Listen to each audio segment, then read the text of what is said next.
अस्सलाम वालेकुम, good morning everybody, welcome. अच्छा, कल ये हुआ कि कल आपको पता है कि पेट्रोल की कीमतें तो रोज़ ही अब बदलती हैं और हम आपको पहली चीज़ ही ये अपडेट करते हैं। सॉरी अबाउट दैट, अगर ये अच्छी खबर हो या बुरी खबर हो, यूजुअली बुरी होती है।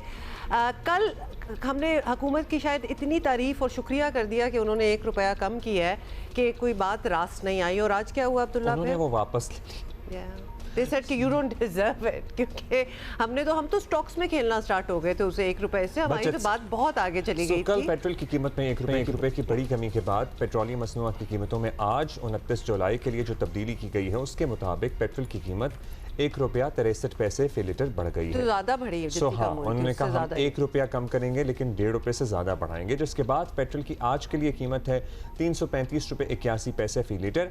अवामी सतह पर यह तासुर बन रहा है कि कीमतों में यौमिया रद्दोबदल का जो फार्मूला है ये बज़ाहिर आम आदमी को तो सर्टनली क्या ही फ़ायदा पहुँचाएगा। बहरहाल आज डीज़ल की कीमत जो है वो भी और बढ़ी है, 1 रुपया 55 पैसे फी लीटर इजाफा हुआ है। कल भी बढ़ी थी, आपको पता है 3-4 रुपये, और नई कीमत 388 रुपये और 38 पैसे फी लीटर कर दी गई है। डीजल की वो कीमत होती है जिससे क्या चीजें होती हैं, फिर everything gets impacted by, because obviously सारी ट्रांसपोर्टेशन वगैरह जो हमारी गुड्स इधर से उधर जा रही होती हैं पूरे मुल्क में, वो डीजल पे ही तो चल रही होती हैं उनकी गाड़ियाँ।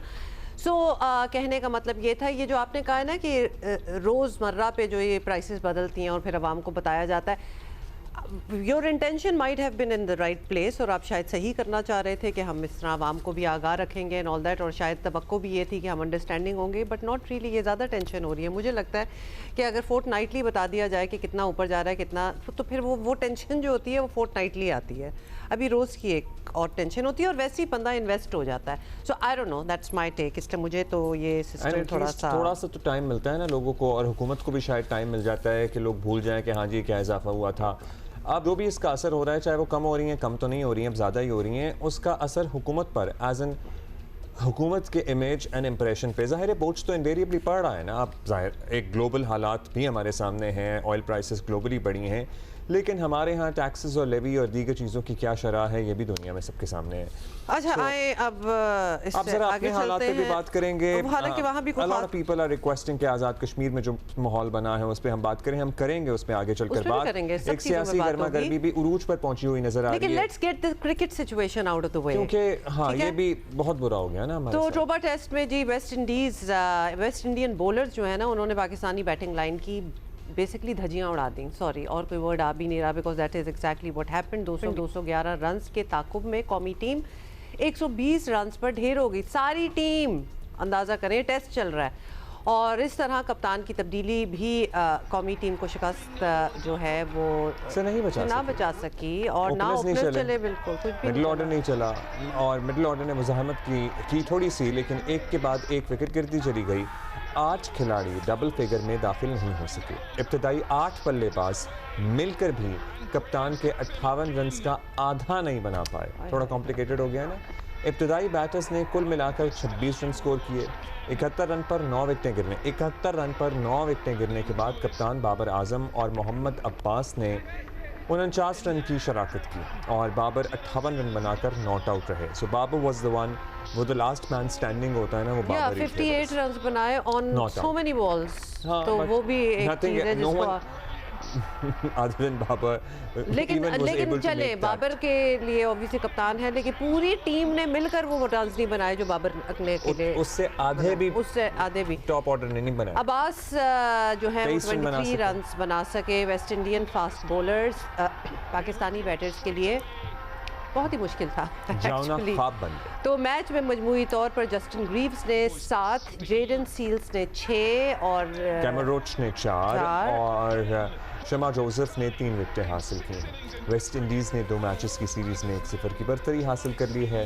मैच के बाद बात की कप्तान। अच्छा, हमारे मोहम्मद अब्बास को ना भूलें, क्योंकि ऑनेस्टली दिल तो चाह रहा था कि जो उनकी परफॉर्मेंस थी मोहम्मद अब्बास की, जिस तरह वो मैच में वापस लेके आए, जिस तरह उन्होंने विकेट्स भी ली, दिल चाह रहा था कि बस इन्हीं को देखो और यही मैच संभाल लें, लेकिन ऑब्वियसली इट्स टीम एफर्ट और वो हो ना पाया। Let's talk about it. और बाबर ने भी गुफ्तगू जब की तो उन्होंने कहा कि मैच के आखिरी में बैटिंग यूनिट नाकारा हो गया, मतलब ज़ाहिर रेत की दीवार साबित हुआ। राशिद भाई हमारे साथ मौजूद हैं और राशिद भाई ही हैं। राशिद भाई गुड मॉर्निंग, क्या हाल है आपका? अच्छा, बहुत सी बातें स्टार्ट और याहिया भी हैं, और याहिया भी हैं आज तो हमें ज्वाइन कर रहे हैं। Good morning to both of you. Rashid भाई, what do you make of it? कल भी हमारी बात हो रही थी और हमें बहुत ही लैक लस्टर अपनी टीम की परफॉर्मेंस नजर आ रही थी, और अब तो नहीं, कल तक तो नहीं नजर आ रही थी वैसे। हाँ, लेकिन कल जब हम बात कर रहे थे उस वक्त तक ऑब्वियसली हाँ, तो हम यही कर रहे थे। आखिरी इनिंग जरा ज्यादा लैक लस्टर हो गई। अस्सलाम वालेकुम। लेकिन पहले ये टेस्ट क्रिकेट जो होती है ना, पहली इनिंग बहुत इंपॉर्टेंट होती है, और जिस तरह से मैं समझता हूँ ज्यादा रन कर लिए थे वेस्ट इंडीज ने, 196 for 3 थे, शायद इस पिच को देखते हुए रन ज्यादा थे, और लेकिन बॉलर ने कम बैक किया दोबारा से अच्छा। नेक्स्ट मॉर्निंग को अगर हम देखते हैं कि उनको आउट कर दिया, 311 पे आउट किया। उसके बाद शान मसूद 3 पार्टनरशिप में बड़ा अहम रोल अदा किया है कि मामूला के साथ 155 का सेकंड विकेट पे, 41 का बाबर आजम के साथ, 40 का सलमान अली आगा के साथ। इसका मतलब है कि 225 रन तक शान मसूद इन्वॉल्व रहे, और वो बहुत इम्पोर्टेंट इनिंग थी उनके लिहाज से भी, पाकिस्तान के लिहाज से भी। देखिए, सेकंड इनिंग में तो तवक्कुआत होती हैं कि लास्ट 4th इनिंग होती है ना, उसमें शायद पिच का बिहेवियर ऐसा हो जाता है, चांसेस होते हैं कि थोड़ा सा मुश्किल हो जाएगा। लेकिन पहली इनिंग्स में जिस तरह से हम लोग आउट हो गए, हम बहुत अच्छी कमांडिंग पोजीशन में आ चुके थे सेकंड डे, और 88 रन बनाए, हमारे 7 आउट हो गए। वो डे ऐसा था कि हम अगर लीड लेते वहां पे थोड़ी 40-50 की लेते तो और बेहतर हो जाता। फिर एक दफा फिर हमारी बॉलिंग हमें वापस लेके आई मैच के अंदर। थर्ड डे आपने देखा होगा, आउट किए मोहम्मद अली ने, फिर अब्बास ने गेम को वापस लेके आए। कल अब्बास ने बहुत अच्छी बॉलिंग की है, तो टारगेट बहुत बड़ा नहीं था, लेकिन पिच को देखते हुए और हमारा एटीट्यूड और हमारी हिस्ट्री लास्ट 2 ईयर की देखते हुए तवक्कात ये थी कि 13 मैच होगा 17 में से कि पाकिस्तान को हार जाएगा। हाँ, ये था कि शान मसूद अगर फिट होते, ऊपर बैटिंग करते, या इमाम उल हक अच्छी बैटिंग करते, अजान लेफ्ट हैंडर के लिए थोड़ा था कि वो रन ज्यादा कर रहे थे इस पिच के, और शमार जोधफ ने आखिर में वो भी लेफ्ट हैंडर से मारा है। लेकिन जो अप्रोच रही हमारे बैट्समैन की, बैटर्स की चेज करते हुए, वो बिल्कुल ही ऐसी थी कि हम सर्वाइव करने आए, और 4 दिन क्या, हम 3.5 दिन में मैच खत्म कर देंगे।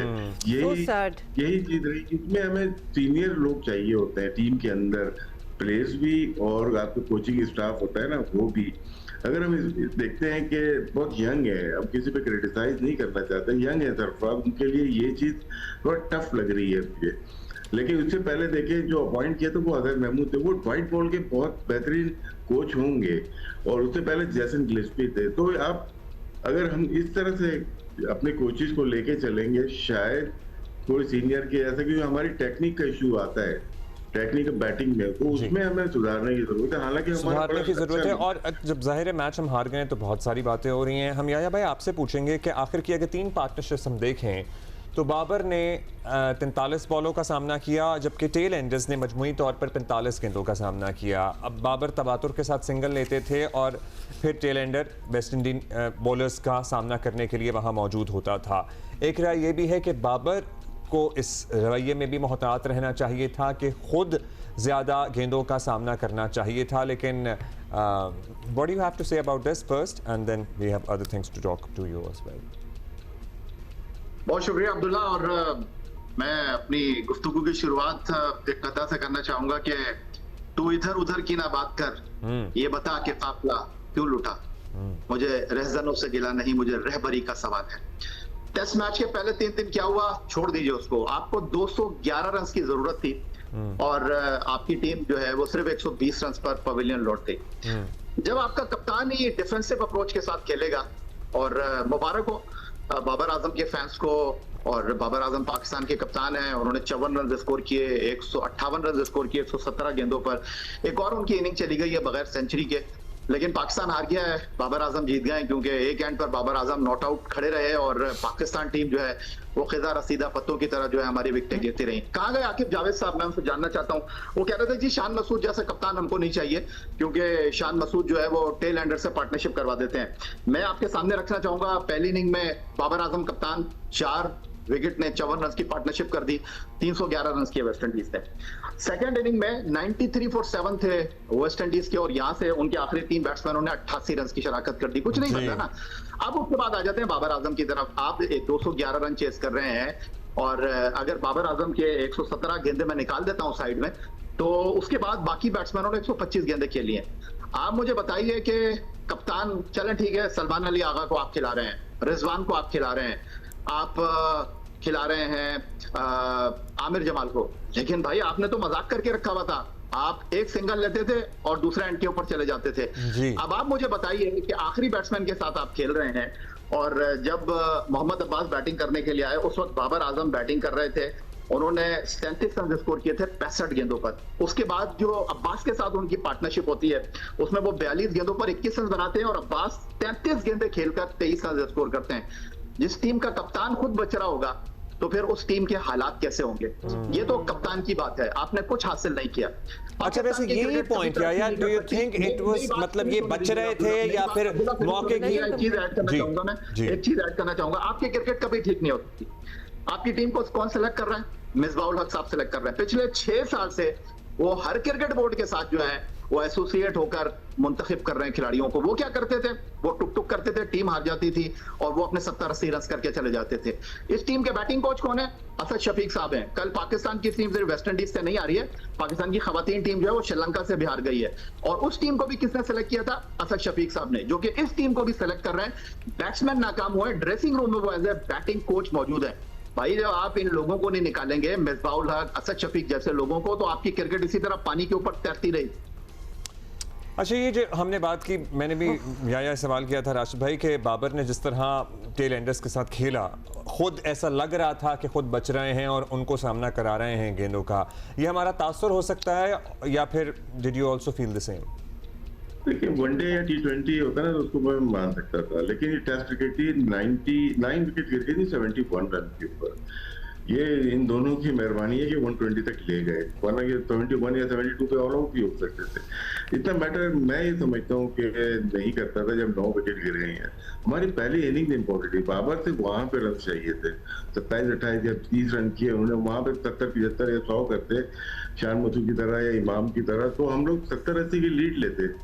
हम सेकंड डे हमारी यही बात हो रही थी हम कितनी लीड लेंगे, शो में हमने यही बात की थी पाकिस्तान को एक दफा बैटिंग कर। एक दफा बैटिंग उस वक्त होती है जब आपकी बैटिंग ऑर्डर चल रही हो, 211 रन चेज करते हुए आपके ऊपर से 50 रन पे 8 विकेट गिर गई हो, गेम ओवर हो गया था। ये तो ले गए बहुत आगे, टी के बाद भी ले गए था, ये बड़े सुनहरी उसमें में लिखा जाएगा, टी से आगे लेके चले गए मैच। पाकिस्तान तो मैच उसी वक्त हार गया था जब 3 विकेट गिर गई थे 20 रन के ऊपर, चांस नहीं था, क्योंकि हम हमेशा रिपीट करते हैं, अपनी हिस्ट्री को जरूर देखते हैं। हम लोग 17 मैच जो हम लोग जो बात करते हैं, यही के साथ भी 4 दिन पहले शो किया था, शान मसूद के ऊपर बात करते हैं। ठीक है, उसकी परफॉर्मेंस अच्छी नहीं है, एज ए कैप्टन अच्छी नहीं रही, हार गया पाकिस्तान, लेकिन अकेला वो वजह नहीं बना था। पूरी सिलेक्शन कमेटी, पूरी थिंक टैंक, पूरा कोर पाकिस्तान क्रिकेट बोर्ड के जो क्रिकेट को चला रहे हैं, चाहे वुमेन को चला रहे हैं, चाहे अंडर-19 चला रहे हैं, चाहे पाकिस्तान मेंस की चला रहे हैं, तो हर एक का अपनी जगह रोल है, स्पेशली हमारे बैटर्स का और कहीं किसी हद तक बॉलर्स का। किसी की परफॉर्मेंस बहुत आउटस्टैंडिंग नहीं आई, तो इसको एक दफा फिर अब 9वें नंबर और 8वें नंबर की टीम का मुकाबला था, लग ऐसे ही रहा था कि दोनों नंबर 1 स्पॉट के लिए लड़ रहे हैं। अच्छा, तो लेकिन काफी किसी के राशिद भाई आप कह रहे हैं कि किसी ने अपनी कोई खास परफॉर्मेंस नहीं दिखाई, लेकिन मोहम्मद अब्बास ने एक बार फिर अपनी क्लास जरूर शो की है इसमें, और इस टेस्ट में 8 विकेटें जो हैं उन्होंने ली हैं, विच इज ट्रेजेडी कि इतनी अच्छी परफॉर्मेंस के बावजूद, मतलब एक इंडिविजुअल परफॉर्मेंस नहीं होती, इट्स अ टीम एफर्ट, क्योंकि अगर वैसे देखा जाए तो ही वाज आउट क्लास। नहीं, हमेशा से वो रहे तकरीबन फर्स्ट क्लास के अराउंड 900 विकेट्स है उनकी, 3 साल उनको ड्रॉप करके रखा कि पेस नहीं है उनकी, और ये किसी भी पिच पे इफेक्टिव होते हैं क्योंकि इनकी लेंथ अच्छी है, इनको आइडिया है, थोड़ा सा लंबी बॉलिंग करने की सलाहियत भी है इसमें।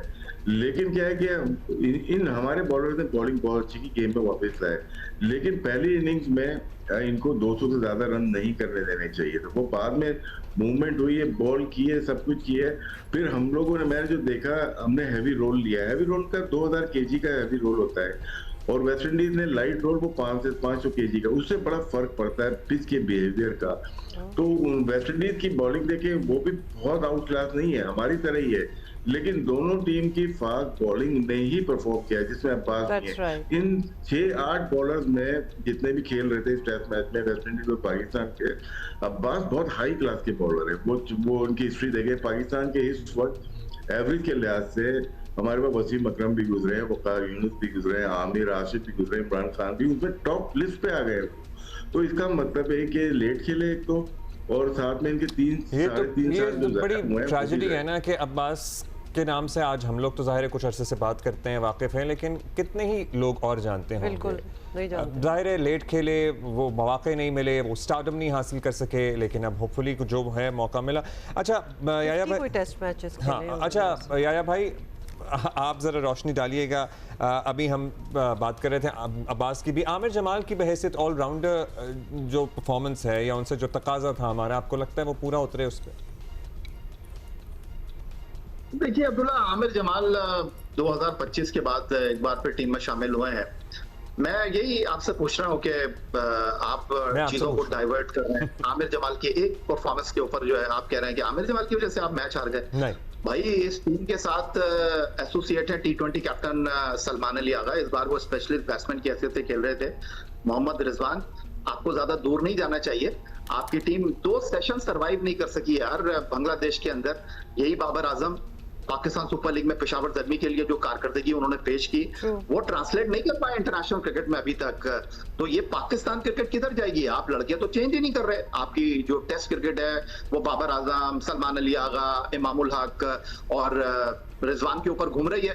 अब बाबर आजम ने जिस तरह रिजवान को खिलाया, मैं बात नहीं कर रहा, पूरी दुनिया बात कर रही है कि इस टीम में जगह ही नहीं बनती इमामुल हक की, जिस तरह आपने उनको सेटल किया है। लेकिन भाई दोस्ती यारी का कल्चर तो चलेगा यहाँ पर। पहली इनिंग में उन्होंने अपने 50 किए, अब उनका इंग्लैंड तक का टूर जो है वो कंफर्म हो गया है। क्रिकेट बोर्ड के सरबराह सैयद मोहसिन रजा नकवी साहब ये कह रहे हैं कि हमको वो प्लेयर चाहिए जो पाकिस्तान के लिए खेले हो। भाई ये पाकिस्तान के लिए खेल रहे हैं, अपने लिए खेल रहे हैं। चले ठीक है, आखिरी विकेट पर 23 रन स्कोर किए 33 गेंदों पर मोहम्मद अब्बास ने।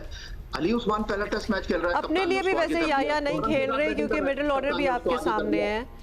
तो ये तो आपने बात जो की है उसको आगे लेके चलें, ये तो अपने लिए भी नहीं खेल रहे। दे आर जस्ट नॉट, नहीं अपने लिए ही खेल रहे हैं ना उमा, अपने लिए तो खेल रहे हैं। 40 कर दिए, 50 कर दिए, अगली सीरीज पक्की हो गई। पाकिस्तान टीम किधर जा रही है? अपने लिए ही खेल रहे हैं। 1994 में पाकिस्तान एशिया स्टेडियम में जीता था, आखिरी विकेट पर इंजमामुल हक ने मुश्ताक के साथ जो है वो 54 रन की पार्टनरशिप की थी कि हारा हुआ टेस्ट मैच जीते थे। पाली खेले में यूनुस खान ने शान मसूद के साथ आखिरी विकेट 370 रन पाकिस्तान चेज कर रहा था।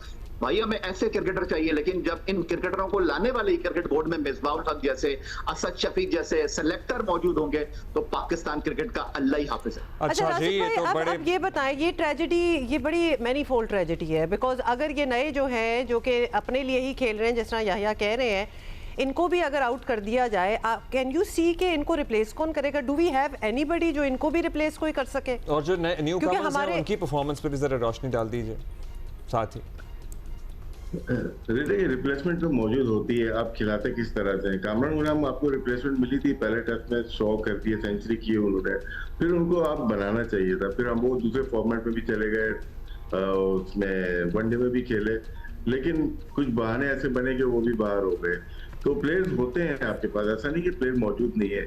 तो आपकी फॉर्मेशन क्या है? हम लोग मिडिल ऑर्डर चेंज नहीं कर रहे। वही रिजवान नंबर 5 नंबर 6 पे बैटिंग करते हैं, नंबर 7 पे सलमान अली आगा, नंबर 4 पे बाबर, कभी तो कभी कोई। लेकिन हमारे 7 ओपनर लास्ट 2 ईयर्स में चेंज हुए हैं, जिसमें हमने हुरैरा को भी खिलाया, अब्दुल्ला शफीक भी खेले, अजान अवैस भी खेले, अब्दुल्ला फजल भी खेले, इमामुल हक भी खेले, शान मसूद भी खेले। तो आपकी जो ओपनिंग जोड़ी होती है ना, वो आपकी मुस्तरद होनी चाहिए, उसमें चेंजेस कम होनी चाहिए। अब देखिए अभी ये ओपन किया है, अभी हो सकता है अब्दुल्ला शफीक टीम के अंदर वापस आ जाए, और उनकी परफॉर्मेंस ऐसी नहीं है, ग्रेड 2 की परफॉर्मेंस है। लेकिन हमें टेस्ट क्रिकेट में जो 2 ओपनर होते हैं वो और 2 शुरू के बॉलर होते हैं, वो चेंज नहीं करने चाहिए। ज़्यादा उनकी परफॉर्मेंस अच्छी होती तो आपकी टीम खड़ी रहती है। इससे पहले टेस्ट सीरीज में अगर देखते थे तो नसीम शाह और शाहीन आफरीदी नहीं बॉल कर रहे थे, अब चेंज हो गए। तो ये एक फर्क है जो कि बुनियादी फर्क है टॉप टीम का, लाइक ऑस्ट्रेलिया, न्यूजीलैंड, इंडिया और इंग्लैंड जैसी या साउथ अफ्रीका, वो अपने टेस्ट क्रिकेट के जो टॉप ऑर्डर होते हैं उनको मेंटेन रखते हैं, एक ही रखते हैं।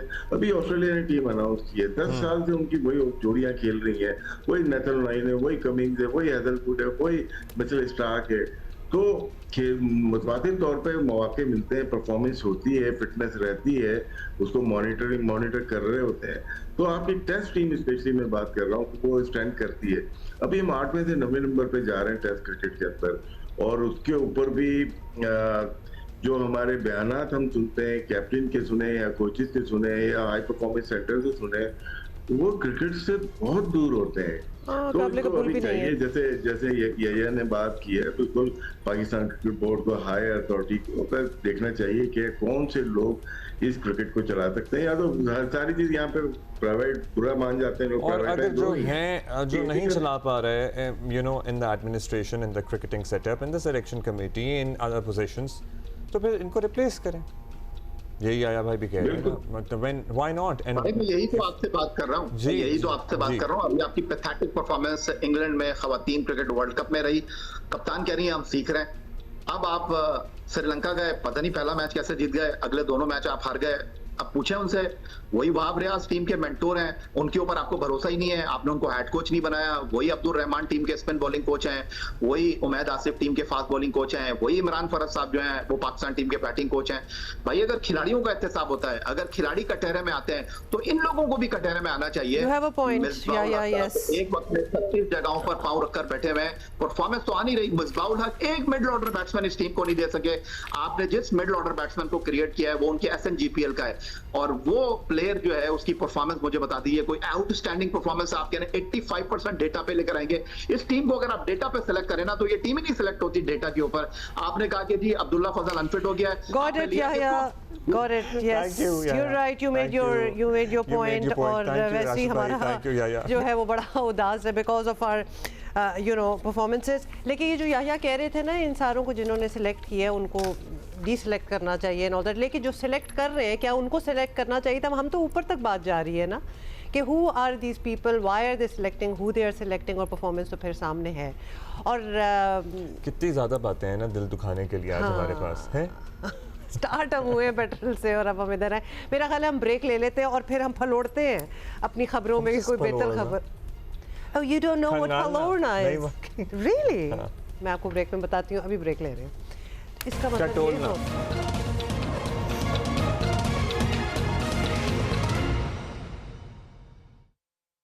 वेलकम। अच्छा, आपको बताएं कि मुल्क के मुख्तलिफ इलाकों में मानसून बारिशों का नया स्पेल जो है वो आज से शुरू होगा। गैर मामूली बारिशों का सामना करना पड़ सकता है, और PDMA के मुताबिक 31 जुलाई से 2 अगस्त तक कराची समेत सिंध के मुख्तलिफ अजला में भी बारिशें मुतवक्के हैं। और NDMA हेडक्वार्टर्स में वफाकी वुज़रा को मानसून बारिशों से मुतालिक ब्रीफिंग दी गई, और हुकाम ने बताया कि मुमकिन सैलाब और बारिशों से होने वाले नुकसानात से निमटने के लिए तमाम इदारों को मिलकर कोशिशें करना होंगी। वो तो obviously that goes without saying. वफाकी वज़ीर जो हैं SN इकबाल, उन्होंने कहा कि मौसमियाती तब्दीली से सैलाब, लैंडस्लाइडिंग और अर्बन फ्लडिंग के खतरात बढ़ रहे हैं, which we have seen in the past couple of years. वज़ीर-ए-आज़म की हिदायत पर इमरजेंसी रिस्पांस कमेटी पूरी तरह हालात पर नज़र रखे हुए है। वज़ीर मौसमियाती तब्दीली मुसद्दिक मलिक ने दावा किया है कि बारिशों और सैलाब के नुकसानात को कम से कम रखने के लिए हिकमत अमली बनाई गई है। इस साल हम हाई टेम्परेचर, जिसे कि एल नीनो इफेक्ट कहते हैं, उससे हम गुजर रहे हैं, और उन्हीं हाई टेम्परेचर्स के नतीजे में लोकलाइज्ड रेन आउटबर्स्ट के नतीजे में फ्लैश फ्लडिंग का सामना करना पड़ रहा है, लैंड स्लाइडिंग का सामना करना पड़ रहा है, और इसी तरह बाज़ जगहों पे अर्बन फ्लडिंग का सामना करना पड़ा है। तो ये मौसमियाती तब्दीली के जो बड़े असरात हैं, पाकिस्तान आज टॉप 5 ममालिक में है कि जो क्लाइमेट चेंज से मुतासिर हैं। इसके लिए हुकूमत ने, वज़ीर आज़म ने मॉनसून मौसम शुरू होने से पहले इस खतरे का इदराक करते हुए एक होल ऑफ गवर्नमेंट अप्रोच अपनाने के लिए इमरजेंसी कमेटी बनाई, रिस्पांस कमेटी बनाई, जिसमें तमाम स्टेक होल्डर्स को शामिल किया गया, जिसने हफ्तावार इजलास किया और ये कार्रवाई तकरीबन 2 महीने पहले शुरू कर दी गई ताकि हम सूबाई हुकूमतों को और जो PDMAs हैं उन्हें बरवक्त मुतला करें इन खतरात से और वो उसके लिए पेशगी इकदाम कर सकें। अब वज़ीर आज़म की हिदायत पर यह कमेटी रोज़ाना की बुनियादों पर मीटिंग कर रही है ताकि हम जो कार्रवाइयाँ हैं उनका जायज़ा ले सकें। देखें, 2 चीज़ें सबसे ज़्यादा अहम है इस मरतबा। नॉर्थ में, गिलगित में, बल्तिस्तान में, खैबर पख्तूनख्वा में बारिशें ज़्यादा होंगी। एक तो ये एक है मामला जिसे हमने तय करना है, और दूसरा ये कि साउथ में यानी बाकी जो पाकिस्तान है, मैदानी पाकिस्तान, वहाँ पे बारिशें कम होंगी। यानी हो सकता है हमें खुश्की का भी सामना करना पड़े और गर्मी का भी सामना करना पड़े और दूसरी तरफ बारिशों का और सैलाब का भी सामना करे, तो हमने दोनों का सामना करना है। अच्छा, कल रात को जी इस्लामाबाद में बड़ी ज़बरदस्त किस्म की बारिश हुई, जिसके बाद मौसम बहुत ही अच्छा हो गया। PDMA ने आज भी इस्लामाबाद और लाहौर समेत मुल्क के मुख्तलिफ हिस्सों में मज़ीद बारिशों की एक फ़ोरकास्ट की है। नदी नालों में तुग़यानी और नशेबी इलाकों में अर्बन फ्लडिंग का ख़तरा भी ज़ाहिर किया है। This all goes hand in hand because बारिश की इंटेंसिटी कुछ भी हो सकती है। खैबर पख्तूनख्वा में ज़िला इंतज़ामिया और इदारों को पेशगी हिफाजती इक़दामात की हिदायत भी कर दी गई है। और फिर बहीरा अरब और खलीज बंगाल से मानसून हवाएं मुल्क में दाखिल हो रही हैं। 31 जुलाई से 2 अगस्त तक सिंध के मुख्तलिफ अजला में बारिशें मुतवक्के हैं। बदीन, ठट्ठा, कराची और सजावल के अजला में गरज चमक के साथ बारिश हो सकती है। 31 जुलाई दिस वीकेंड और ऑनवर्ड्स मेरा ख्याल है। फिर हाँ, इसी वीकेंड की बात हो रही है। और कराची का भी जिक्र है। माजी में कराची, हैदराबाद में बदतरीन अर्बन फ्लडिंग के तजर्बात भी अवाम ने किए हैं, इसलिए कराची के शहरी ज़रा मोहतात हैं और शहरी हुकूमत को गैर मामूली इंतज़ामात और इक़दामात भी उठाने होंगे। इत्तलात के मुताबिक north Karachi, north Nazimabad, new Karachi, federal B area समेत कराची के मुताबिक इलाकों में छोटे नाले आज भी वैसे के वैसे भरे हुए हैं। ये बड़ी अलार्मिंग बात है। मुसलाधार बारिशों की सूरत में यही नाले अर्बन फ्लडिंग की वजह बन सकते हैं। अभी तक वहाँ शहरी हुकूमत के अमले को सफाई करते देखा नहीं गया, ये लोग बता रहे हैं, और ना ही किसी किस्म की मशीनरी वहाँ नजर और कल मेयर कराची ने कहा कि वो तो अपना काम कर रहे हैं और अब लेट्स सी के आगे क्या होता है। बेसिकली टाउन्स क्या कर रहे हैं, उनका ख़ास तौर पे ये स्ट्रेस उन्होंने किया इस बात पे, और ये वो नहीं जानते मेयर होने के नाते पूरा शहर जो है वो उनकी जिम्मेदारी है। सुनिए ज़रा उनका कहना क्या था। नालों की सफाई, मुझे नहीं पता टाउन्स क्या काम कर रहे हैं क्या नहीं कर रहे। KMC ने कराची के बड़े नालों के ऊपर जो कि 45 हैं उसके ऊपर काम स्टार्ट कर दिया है। आप देख सकते हैं कि उसके ऊपर काम चल रहा है और इंशाल्लाह 15 सितंबर जो कि मानसून सीज़न का इख्तिताम है तब तक ये बारिश की सफाई का सिलसिला इसी तरीके से जारी और सारी रहेगा। अच्छा जी, let's talk about it and let's talk to हम जानना चाहते हैं नेचुरली कि आगे हम क्या एक्सपेक्ट करें। तैयारियां भी हो रही हैं, कहीं बहुत अच्छी तैयारियां हो रही हैं, कहीं को ख़ास नहीं हो रही। उमर अब्बास मेला हमारे साथ मौजूद है। DG PDMA पंजाब ने हमें ज्वाइन किया जी।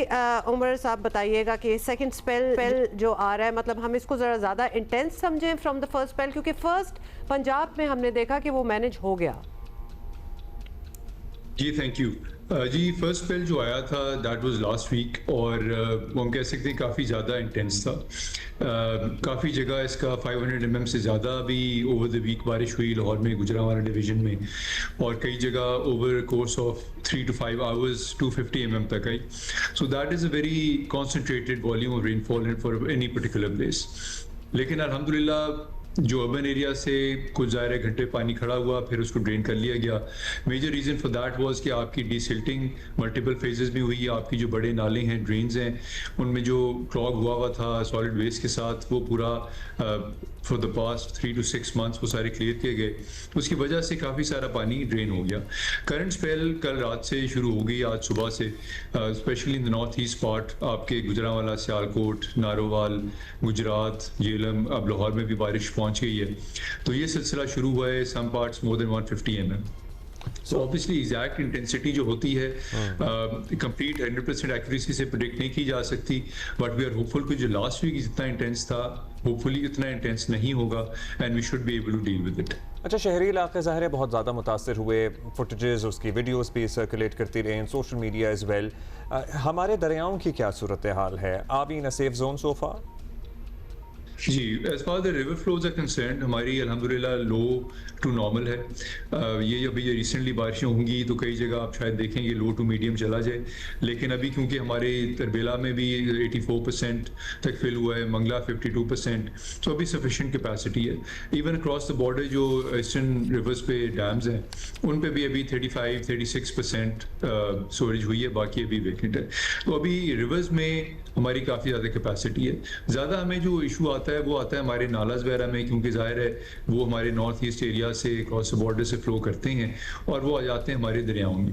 तो जाहिर है when they pass through these areas, specially Gujranwala, Sialkot, और जब कैचमेंट एरिया में भी बारिश हो जाए, लोकल एरिया में भी बारिश हो जाए तो ओवरफ्लो करते हैं। वो जैसे रिसेंटली देखा पिछली बारिशें हुई तो वो कुछ एरियाज आपके गुजरांवाला के, शेखुपुरा के खास तौर पे rural areas, agriculture land inundate हुई है, तो उसका थोड़ा होता है कि वो ओवरफ्लो ना करें या ब्रीच ना हो। बाकी रिवर्स के अल्हम्दुलिल्लाह for now it is not much area of concern. अच्छा ये बताएं, फॉर नाउ जब आप कहते हैं तो what should we be prepared for? Forecast तो होती है रेन की, लेकिन कभी कभार मतलब we have seen it going out of control, cloud burst भी साथ हो रहा होता है, पानी हद से ज़्यादा पहले वाले को ड्रेन होने की टाइम नहीं मिलता, ऊपर से और बारिश हो जाती है, तो ये सिलसिला भी चलता रहता है। अगर हम स्पेक्यूलेटिव बात ना करें, कोई फूल प्रूफ सिस्टम भी होता है कि जितनी भी बारिश हो जाए संभल जाएगी, या फिर थोड़ी सी प्रेपरेशन और थोड़ी सी दुआ ही चलती है? ये देखिए, अगर आप to prepare for maximum amount of rainfall, record amounts of rainfall, वो I think for any country वो इकोनॉमिकली फिजिबल नहीं होता। अगर आप अपने सिस्टम्स डिज़ाइन कर दें कि आपकी एक दिन में 500 mm बारिश हो तो आप उसको केटर फॉर कर लें, I don't think that would be possible anywhere. तो जाहिर हमारी फोरकास्ट यही है कि बिलो एवरेज रेनफॉल आएगी over the course of the season. However अगर आपकी किसी 2-3 दिन में वो कॉन्सेंट्रेटेड स्पेल आ जाए तो फिर इशूज आते हैं, जैसे आपने बताया कि अभी पिछला पानी शायद अभी नालों से पूरी तरह नहीं निकला तो अभी नया स्पेल आ गया, तो this will be a challenge. Reverse में जैसे मैंने कहा कि रिवर्स में भी काफ़ी कैपेसिटी है, और अगर वक्फे वक्फे से बारिश आती रहे तो वी कैन हैंडल इट, लेकिन ज़ाहिर है इकट्ठी आ जाए, मल्टीपल रिवर्स में इकट्ठी पीक्स आ जाए या हाई फ्लड आ जाए, then it's a real cause for concern. अच्छा उमर साहब, जो इंटरवेंशंस की गई हैं गवर्नमेंट की तरफ से गुज़श्ता 2, 2.5, 3 साल के दौरान या उससे पहले, क्या उसकी वजह से फ़र्क पड़ा है? कितना फ़र्क पड़ा है?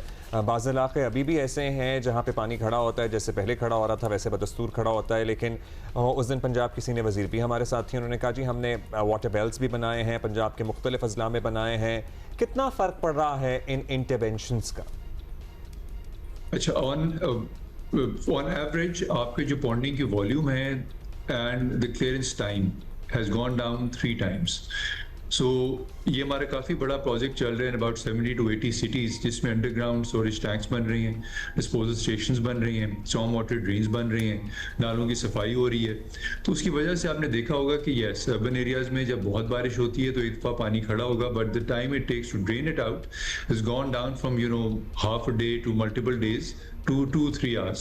इवन गुजरात, सियालकोट जो लास्ट ईयर आपने देखा होगा बहुत प्रॉब्लमेटिक थे, उनमें इस दफ़ा बारिश हुई है 200 mm से ज़्यादा भी हुई है एक दिन में, but with in 2 to 4 hours वो मेरे मेजर एरियाज क्लियर हो गए।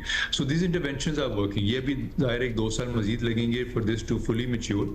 आपके अभी लैटरल सीवर्स बनेंगे, आपके ट्रंक सीवर्स डलेंगे, तो hopefully within a couple of years बहुत ज़्यादा सिग्निफिकेंट चेंज आएगा। But even from last year to this year हमने काफ़ी ड्रास्टिक इंप्रूवमेंट देखी है। बहुत शुक्रिया उमर अब्बास मेला साहब। Looks like things are under control, और उम्मीद तो हमारी ये है कि जो बारिशों का सेकंड स्पेल है वो भी थोड़ा सा अंडर कंट्रोल वाला ही आए, और because we have seen a lot of destruction in the past couple of years. However it's good to know कि बहुत सी चीज़ें जो हैं टू टैकल इट वो भी हो रही हैं। ख़ासतौर पे ये वेल्स वाला जो सिस्टम बनाया है ना पंजाब में, वो दैट्स वर्किंग फाइन। एंड पता है घरों में भी अब पंजाब में पर्टिकुलरली इस्लामाबाद में और दीगर मुल्क के हिस्सों में जहाँ बारिश होती है, बारिश का जितना पानी घरों की छतों पे पड़ता है वो परनालों के ज़रिए सड़कों पे बह जाता है, फिर वो हमारे सीवेज सिस्टम का हिस्सा बन जाता है। It should be made mandatory, and I got to know that there has been working on it as well कि जो नई कंस्ट्रक्शन होगी उसमें वाटर वेल्स, वाटर स्टोरेज का निज़ाम लाजमी होगा, ताकि हमारे सतह ज़मीन जो ज़ेर ज़मीन जो पानी है उसकी सतह भी बुलंद हो, एंड बारिश हो ही रही है तो यूटिलाइजेशन भी हो। हाँ ओके चलें, गुड आइडियाज़ डिस्कस्ड हेयर। अब ज़रा आपको बताएं कि कॉमनवेल्थ गेम्स से पाकिस्तान के लिए पहली अच्छी खबर आई है, और वो क्या है जी? कौमी खातून बॉक्सर फातिमा जहरा ने विमेन बॉक्सिंग के क्वार्टर फाइनल में कामयाबी हासिल करके सेमीफाइनल के लिए क्वालिफाई कर लिया है। Lovely, how lovely is that, देख भी लें आप साथ। फातिमा जहरा ने न्यूजीलैंड की जॉर्डन विल्सन को फैसले में उन्होंने क्या किया, 0-5 मुतफ़िक़ा फैसले में 5-0 से शिकस्त देकर पाकिस्तान के लिए तारीख में पहली बार ख़वातीन की बॉक्सिंग का तमगा यकीनी बनाया। फातिमा ग्लासगो कॉमनवेल्थ गेम्स में ख़वातीन की 60 किलोग्राम सेमीफाइनल में कनाडा की मैरी बतूल से जुमे को मुकाबला करेंगी। सो हमारी नेक तमन्नाएं, नेक ख्वाहिशात, बेस्ट विशेस सारी फातिमा के साथ हैं। और इंशाल्लाह जब ये जीत जाएंगी, क्योंकि मुझे उम्मीद है कि ये जीत जाएंगी, तो ऑफ कोर्स हम आपकी मुलाकात इनसे कराएंगे। अच्छा जी, अभी हम आगे बढ़ेंगे और आपको ये भी बताना है, हमने पहले भी डिस्कस किया था ना, ताहयात सहूलतें, तनख्वाहें, बड़ा फेवरेट टॉपिक, आप लोगों की बड़ी हमें फीडबैक आई थी इस पर। किसी किस्म की गिरफ्तारी या हिरासत का खतरा भी नहीं। स्पीकर खैबर पख्तूनख्वा असम्बली की मौज हो गई। लोग सोशल मीडिया पर तबसरे कर रहे हैं कि ऐसे इख्तियारात तो मुग़ल बादशाहों को भी हासिल नहीं थे जो खैबर पख्तूनख्वा स्पीकर और डिप्टी स्पीकर को मिल गए हैं। लाखों वजाहतों के बाद भी खैबर पख्तूनख्वा हुकूमत ने मनपसंद कानून बना ही डाला है और लोग हैरान हो रहे हैं कि सोहेल आफरीदी हुकूमत की इन दोनों शख्सियात पर आखिर इतनी मेहरबानी क्यों है। कानून का गैज़ेट नोटिफिकेशन भी जारी होने के बाद असम्बली की वेबसाइट पर तमाम तफसीलात दर्ज कर दी गई हैं। एक्ट के मुताबिक स्पीकर और डिप्टी स्पीकर दोनों एक ही वक्त में 2 सरकारी गाड़ियों के हकदार होंगे। दो सरकारी गाड़ियां, दो अलग जाहिर है एक बख्तरबंद गाड़ी भी इसमें शामिल होगी। चलिए ठीक है, दहशतगर्दी का खतरा है, हाँ खतरा अंडरस्टैंडेबल। अच्छा, और क्या क्या इसमें शामिल है? गिरफ्तारी से इस्तिस्ना भी है बाय द वे, तो और भी हो बहुत गया कुछ है। और एयरलाइन टिकट्स भी हैं, यू नेम इट रियली, मतलब फर्स्ट क्लास, बिजनेस क्लास, वो सब कुछ भी साथ साथ चल रहा है। रसूल दावड़ हमारे साथ हैं, नुमाइंदा जियो न्यूज़, और इनसे हमने पता करना है। सबसे पहले तो ये बताएं कि जब स्पीकर सूबाई असम्बली से मुताल्लिक़ कानून सामने आया था तो तहरीक इंसाफ ने वजाहतें दी कि कोई जो है इसमें मरात नहीं है और सहूलियात नहीं है, बहुत कुछ उन्होंने कहा, किसी को जो है वो डिक्टेटर नहीं बनने देंगे। लेकिन जो कानून पास हुआ वो तो फिर आपके सामने है, वो तो कुछ और ही बता रहे हैं। तो ऐसा ये क्या हो रहा है, कह कुछ रहे हैं, हो कुछ रहा है? सही है, ये कहानी अलग अलग ही है। वजह यह है कि स्पीकर बाबर सलीम सवाती जो खैबर पख्तूनख्वा असम्बली के स्पीकर है, इनकी सरबराही में जो कानून मंजूर हुआ था इसी असम्बली से, इसमें अपोजिशन और हुकूमत ने मिलकर इस कानून को मंजूर किया था। और फिर ये हुआ था कि असम्बली के वेबसाइट पे इसकी दस्तावेज़ मौजूद नहीं थी। हम सहाफ़ी प्रेस गैलरी से उठ के बार बार इस कानून के पीछे जाते थे, लेकिन हमें इसकी जो कापियाँ थी वो फ़राहम नहीं की गई थी। जब 2-2.5 महीने बाद ये सरफेस पे आया, मंजर-ए-आम पे आया, तो उसके बाद जब आम लोगों ने शोर शुरू किया कि ये कैसे ब्लू पासपोर्ट का मुतालबा कर रहे हैं जबकि इसके जो पानी चेयरमैन है वो जेल में है, तो क्या इसलिए पार्टी बनी थी, तो इस पर शदीद तनकीद हुई।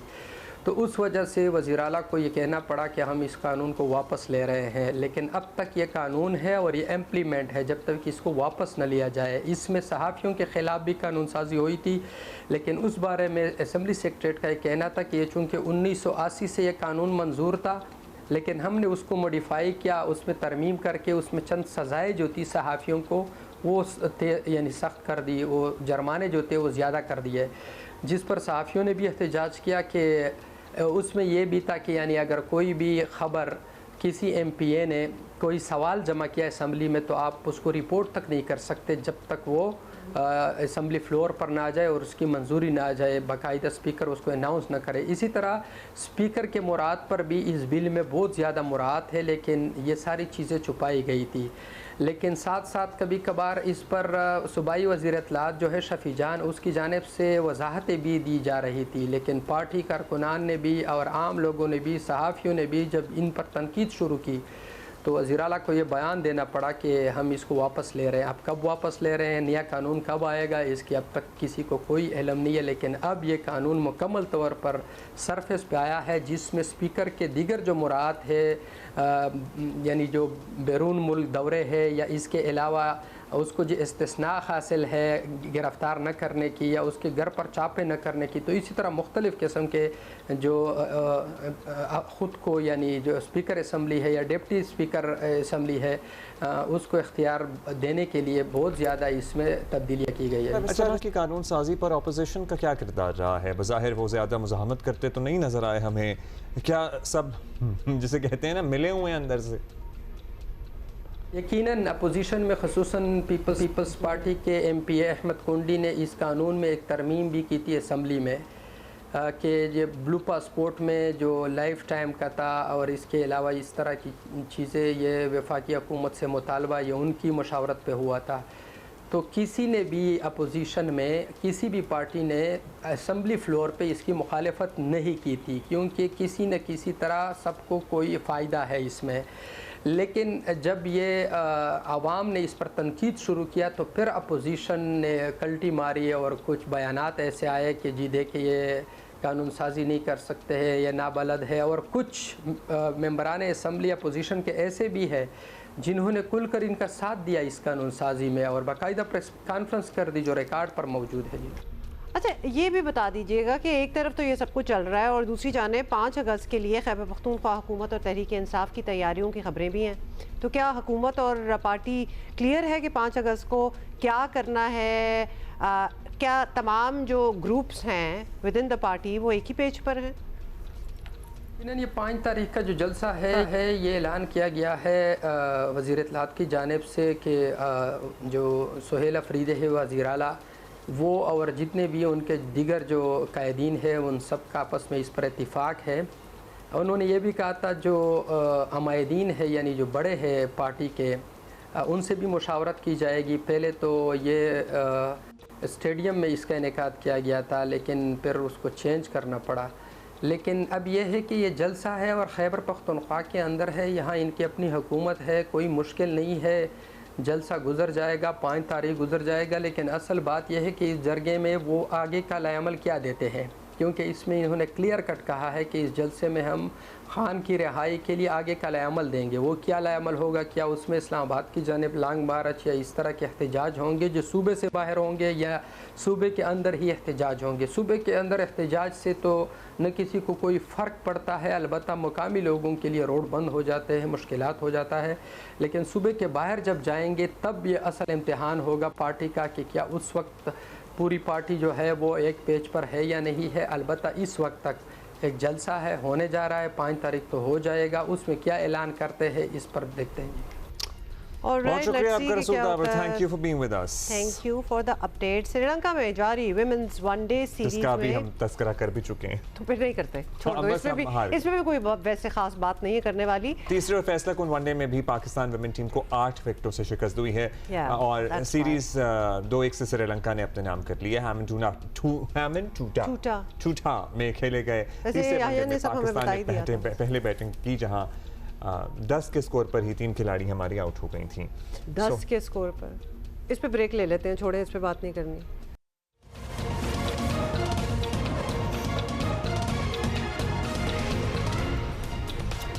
Welcome back to good morning once again. Azad Kashmir में इंतखाबात का पहला मरहला मुकम्मल हो गया है, लेकिन एक दूसरे पर सियासी जमातें भरपूर इल्ज़ामात की बौछार कर रही हैं। मतलब मामलात अब ऐसा लग रहा है कि सियासी गर्मा गर्मी से एक अगली स्टेज पर चले गए हैं, क्योंकि अब दोनों अतराफ से बयानात सुने, चाहे वो वज़ीर आला पंजाब के बयानात हों या फिर बिलावल भुट्टो ज़रदारी जो कि चेयरमैन पीपल्स पार्टी के हैं।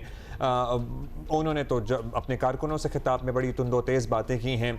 आबादी में मुबैना तौर पर इसके अलावा जॉइंट अवामी एक्शन कमेटी ने इल्ज़ाम आयद किया है कि इनके खिलाफ कार्रवाइयाँ जारी हैं, बल्कि सोशल मीडिया पर मुबैना तौर पर दावे भी किए जा रहे हैं कि क्रैकडाउन किया गया है, लोगों की जान गई है। लेकिन बहुत सी तस्वीर जो है, बिल्कुल ऐसा महसूस हो रहा है कि कई जो तस्वीर हैं, जो वीडियोस हैं, वो AI की मदद से बनाई गई हैं। तो महसूस क्या हो रहा है, कई तस्वीर बनाई गई हैं। हाँ, मतलब यू कैन ऑल्सो टेल। अब तो थोड़ा सा नुआंस आ ही गया, आपको थोड़ा समझ आ भी जाती है। पुलिस के मुताबिक कलअदम JAC की हंगामा आराई और फायरिंग से मुतअद्दिद अहलकार जो हैं वो ज़ख्मी भी हुए हैं। वज़ीर आज़म आज़ाद कश्मीर फैसल मुमताज़ राठौर ने इंकशाफ किया है कि फसादियों का इंतखाबात के दौरान मुज़फ़्फ़राबाद की तरफ मार्च साजिशी मंसूबा था और उनका मकसद बड़े पैमाने पर बेअमनी फैलाना था। शरपसंद मासूम कश्मीरियों का खून बहाने का मंसूबा कई हफ्तों पहले तैयार कर चुके थे और फसादी जदीद असला रखते हैं और उन्हें तमाम अहम मुकामात तक रसाई भी हासिल है, ये उनका कहना है। और इन मुकामात से फसादी सिक्योरिटी फोर्सेस पर निशाना लगाते हैं। अवाम उन शरपसंदों से दूर रहें और वो शहरियों को ढाल के तौर पर इस्तेमाल करते हैं। आज़ाद कश्मीर के सेक्रेटरी इत्तलात राशिद हनीफ ने दावा किया है कि कलअदम अवामी एक्शन कमेटी में एक बड़ी तादाद दहशत गर्दों और फितना खारिज की मौजूद है। अंदाज़ा करें जिन्होंने इंतखाबात को मुतासर करने की कोशिश भी की है और इस कमेटी में अवाम कम जबकि मुसल्लह अनासिर और दहशत गर्द ज़्यादा हैं। इदारों के पास इस तहरीक में दहशत गर्दों की शमूलियत के सबूत मौजूद हैं। तर्जुमान आज़ाद कश्मीर पुलिस ने कहा है कि कलअदम अवामी एक्शन कमेटी के पास जदीद और ख़ुदकार असलहा है। इन अनासिर की फायरिंग से 5 पुलिस एहलकार ज़ख्मी हुए हैं, जबकि वज़ीर आज़म के मुशीर राना सना ने कहा है कि ये लोगों को शील्ड बनाकर खेल खेलना चाहते हैं। कानून नाफिज करने वाले इदारों ने जॉइंट एक्शन कमेटी के हवाले से और भी ज़रा तहकीकात की हैं और जो एक्शन तैयार किया है राना सना के मुताबिक वो लिया भी जाएगा, इसके सिवा कोई रास्ता है नहीं। वफाकी वज़ीर इत्तलात अता तारड़ का कहना है कि रोज़े अव्वल से कह रहे थे कि ये पुरअमन एहतजाज नहीं है, ये जत्था बैरूनी एजेंडे और भारतीय फंडिंग पर अपनी मुहिम चला रहा है। वज़ीर ममलिकत बराए दाखिला तलाल चौधरी ने कहा कि आज़ाद कश्मीर की रियासत फसादियों से कानून के मुताबिक निपटेगी, अवाम उनसे दूर रहें। ज़ाहिर है ज़रा ये बड़ा क्रूशल भी है, दुनिया की नज़रें भी हैं, हमारी भी नज़रें भी हैं, हमें भी ज़रा कॉशस होना है, हमें ज़रा क्या हमें बहुत कॉशस होना है क्योंकि AI का ज़माना है, प्रोपेगेंडे का ज़माना है, मिस इन्फॉर्मेशन का ज़माना है। डॉक्टर सरदार मोहम्मद कलीम खान साहब हमारे साथ मौजूद हैं, इन मामलात को समझते हैं, गहरी नज़र है, ताल्लुक़ भी है। सरदार साहब प्लीज़ हमें समझाइएगा, ग्रीवेंसेस अपनी जगह, लेकिन जो तरीक़ाकार कलअदम जॉइंट अवामी एक्शन कमेटी ने शुरू से अपनाया है उसकी क्या तौजीह हो सकती है, उसको किस तरह जस्टिफाई किया जा सकता है?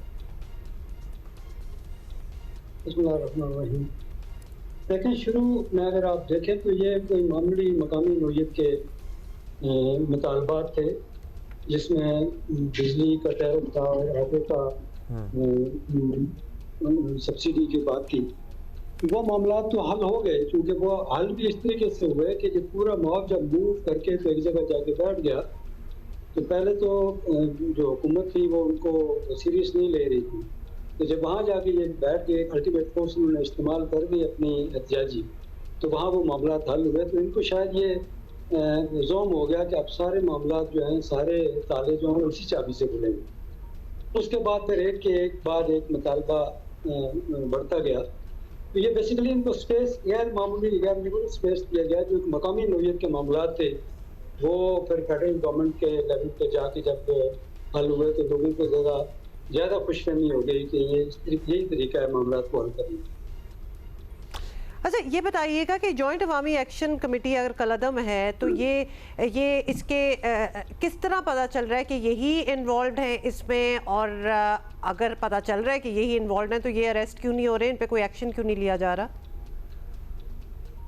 देखिए वहाँ अभी जब दूसरा जो मरहला था, जब ये जाके पहले तो ये देखें ना इस पर्सपेक्टिव में इनको देखें कि एक बुनियादी इनका चार्टर ऑफ डिमांड था 38 का, और वो फिर जब लखनऊ जाके पहुंचे कोला में, इन्होंने जाके कैंप किया तो वो फिर 38 डिमांड जो थी वो कन्वर्ट हो गई एक एग्रीमेंट, और जब एग्रीमेंट में कन्वर्ट हो गई तो इसका मतलब ये है कि आपका डिमांड का असल चार्टर जो है वो डायलूट हो गया और आप सारी बातें उस एग्रीमेंट पे आती।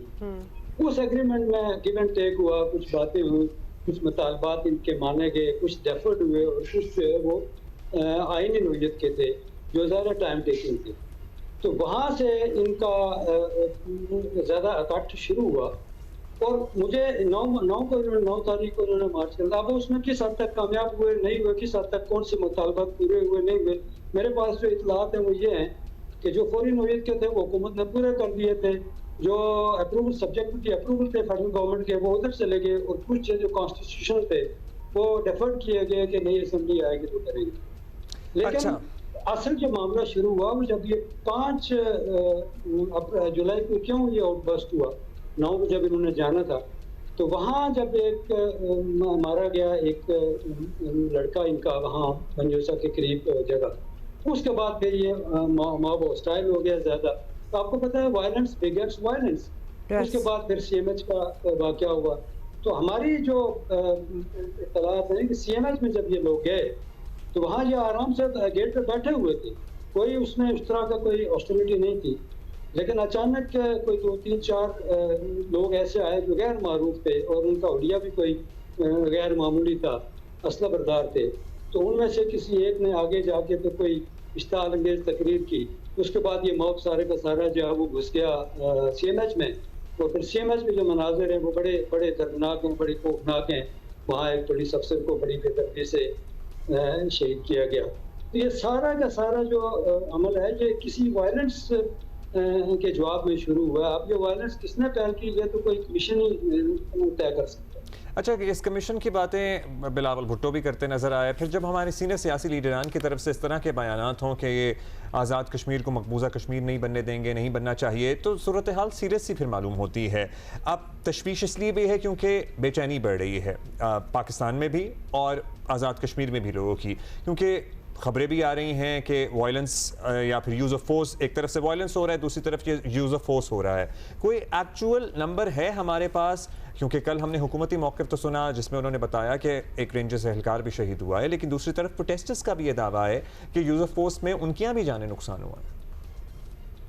देखिए, हमारे पास कोई सच उस तरह का डाटा तो नहीं है, लेकिन जो है ऐसे उसमें ये कल जैसे बताया गया था कि 20 लोग जो हैं वो प्रोटेस्टर के जो हैं वो मारे गए। और दूसरी बात यह है कि अब ऐसी जब आपकी सिचुएशन क्रिएट हो जाए तो फिर जो जिम्मेदारान हैं उनको कम से कम जल्दी पर तेल नहीं डालना चाहिए।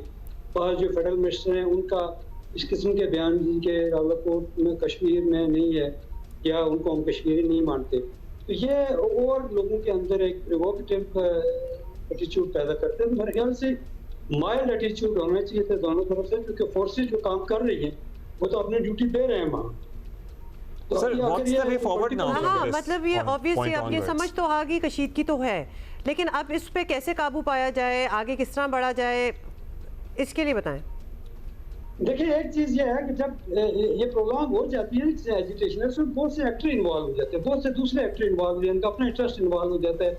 अगर आप देखें तो वहाँ से अब ये जो एक्शन कमेटी है ये कोई बाकायदा कोई तंजीम नहीं है, ये जो लोग इकट्ठे हो जाते हैं वही तंजीम बन जाती है। और अगर कोई तंजीम होती या कोई कॉर्पोरेट या कोई ऐसा स्ट्रक्चर होता तो कोई कल्पेबल होता या आंसरेबल होता।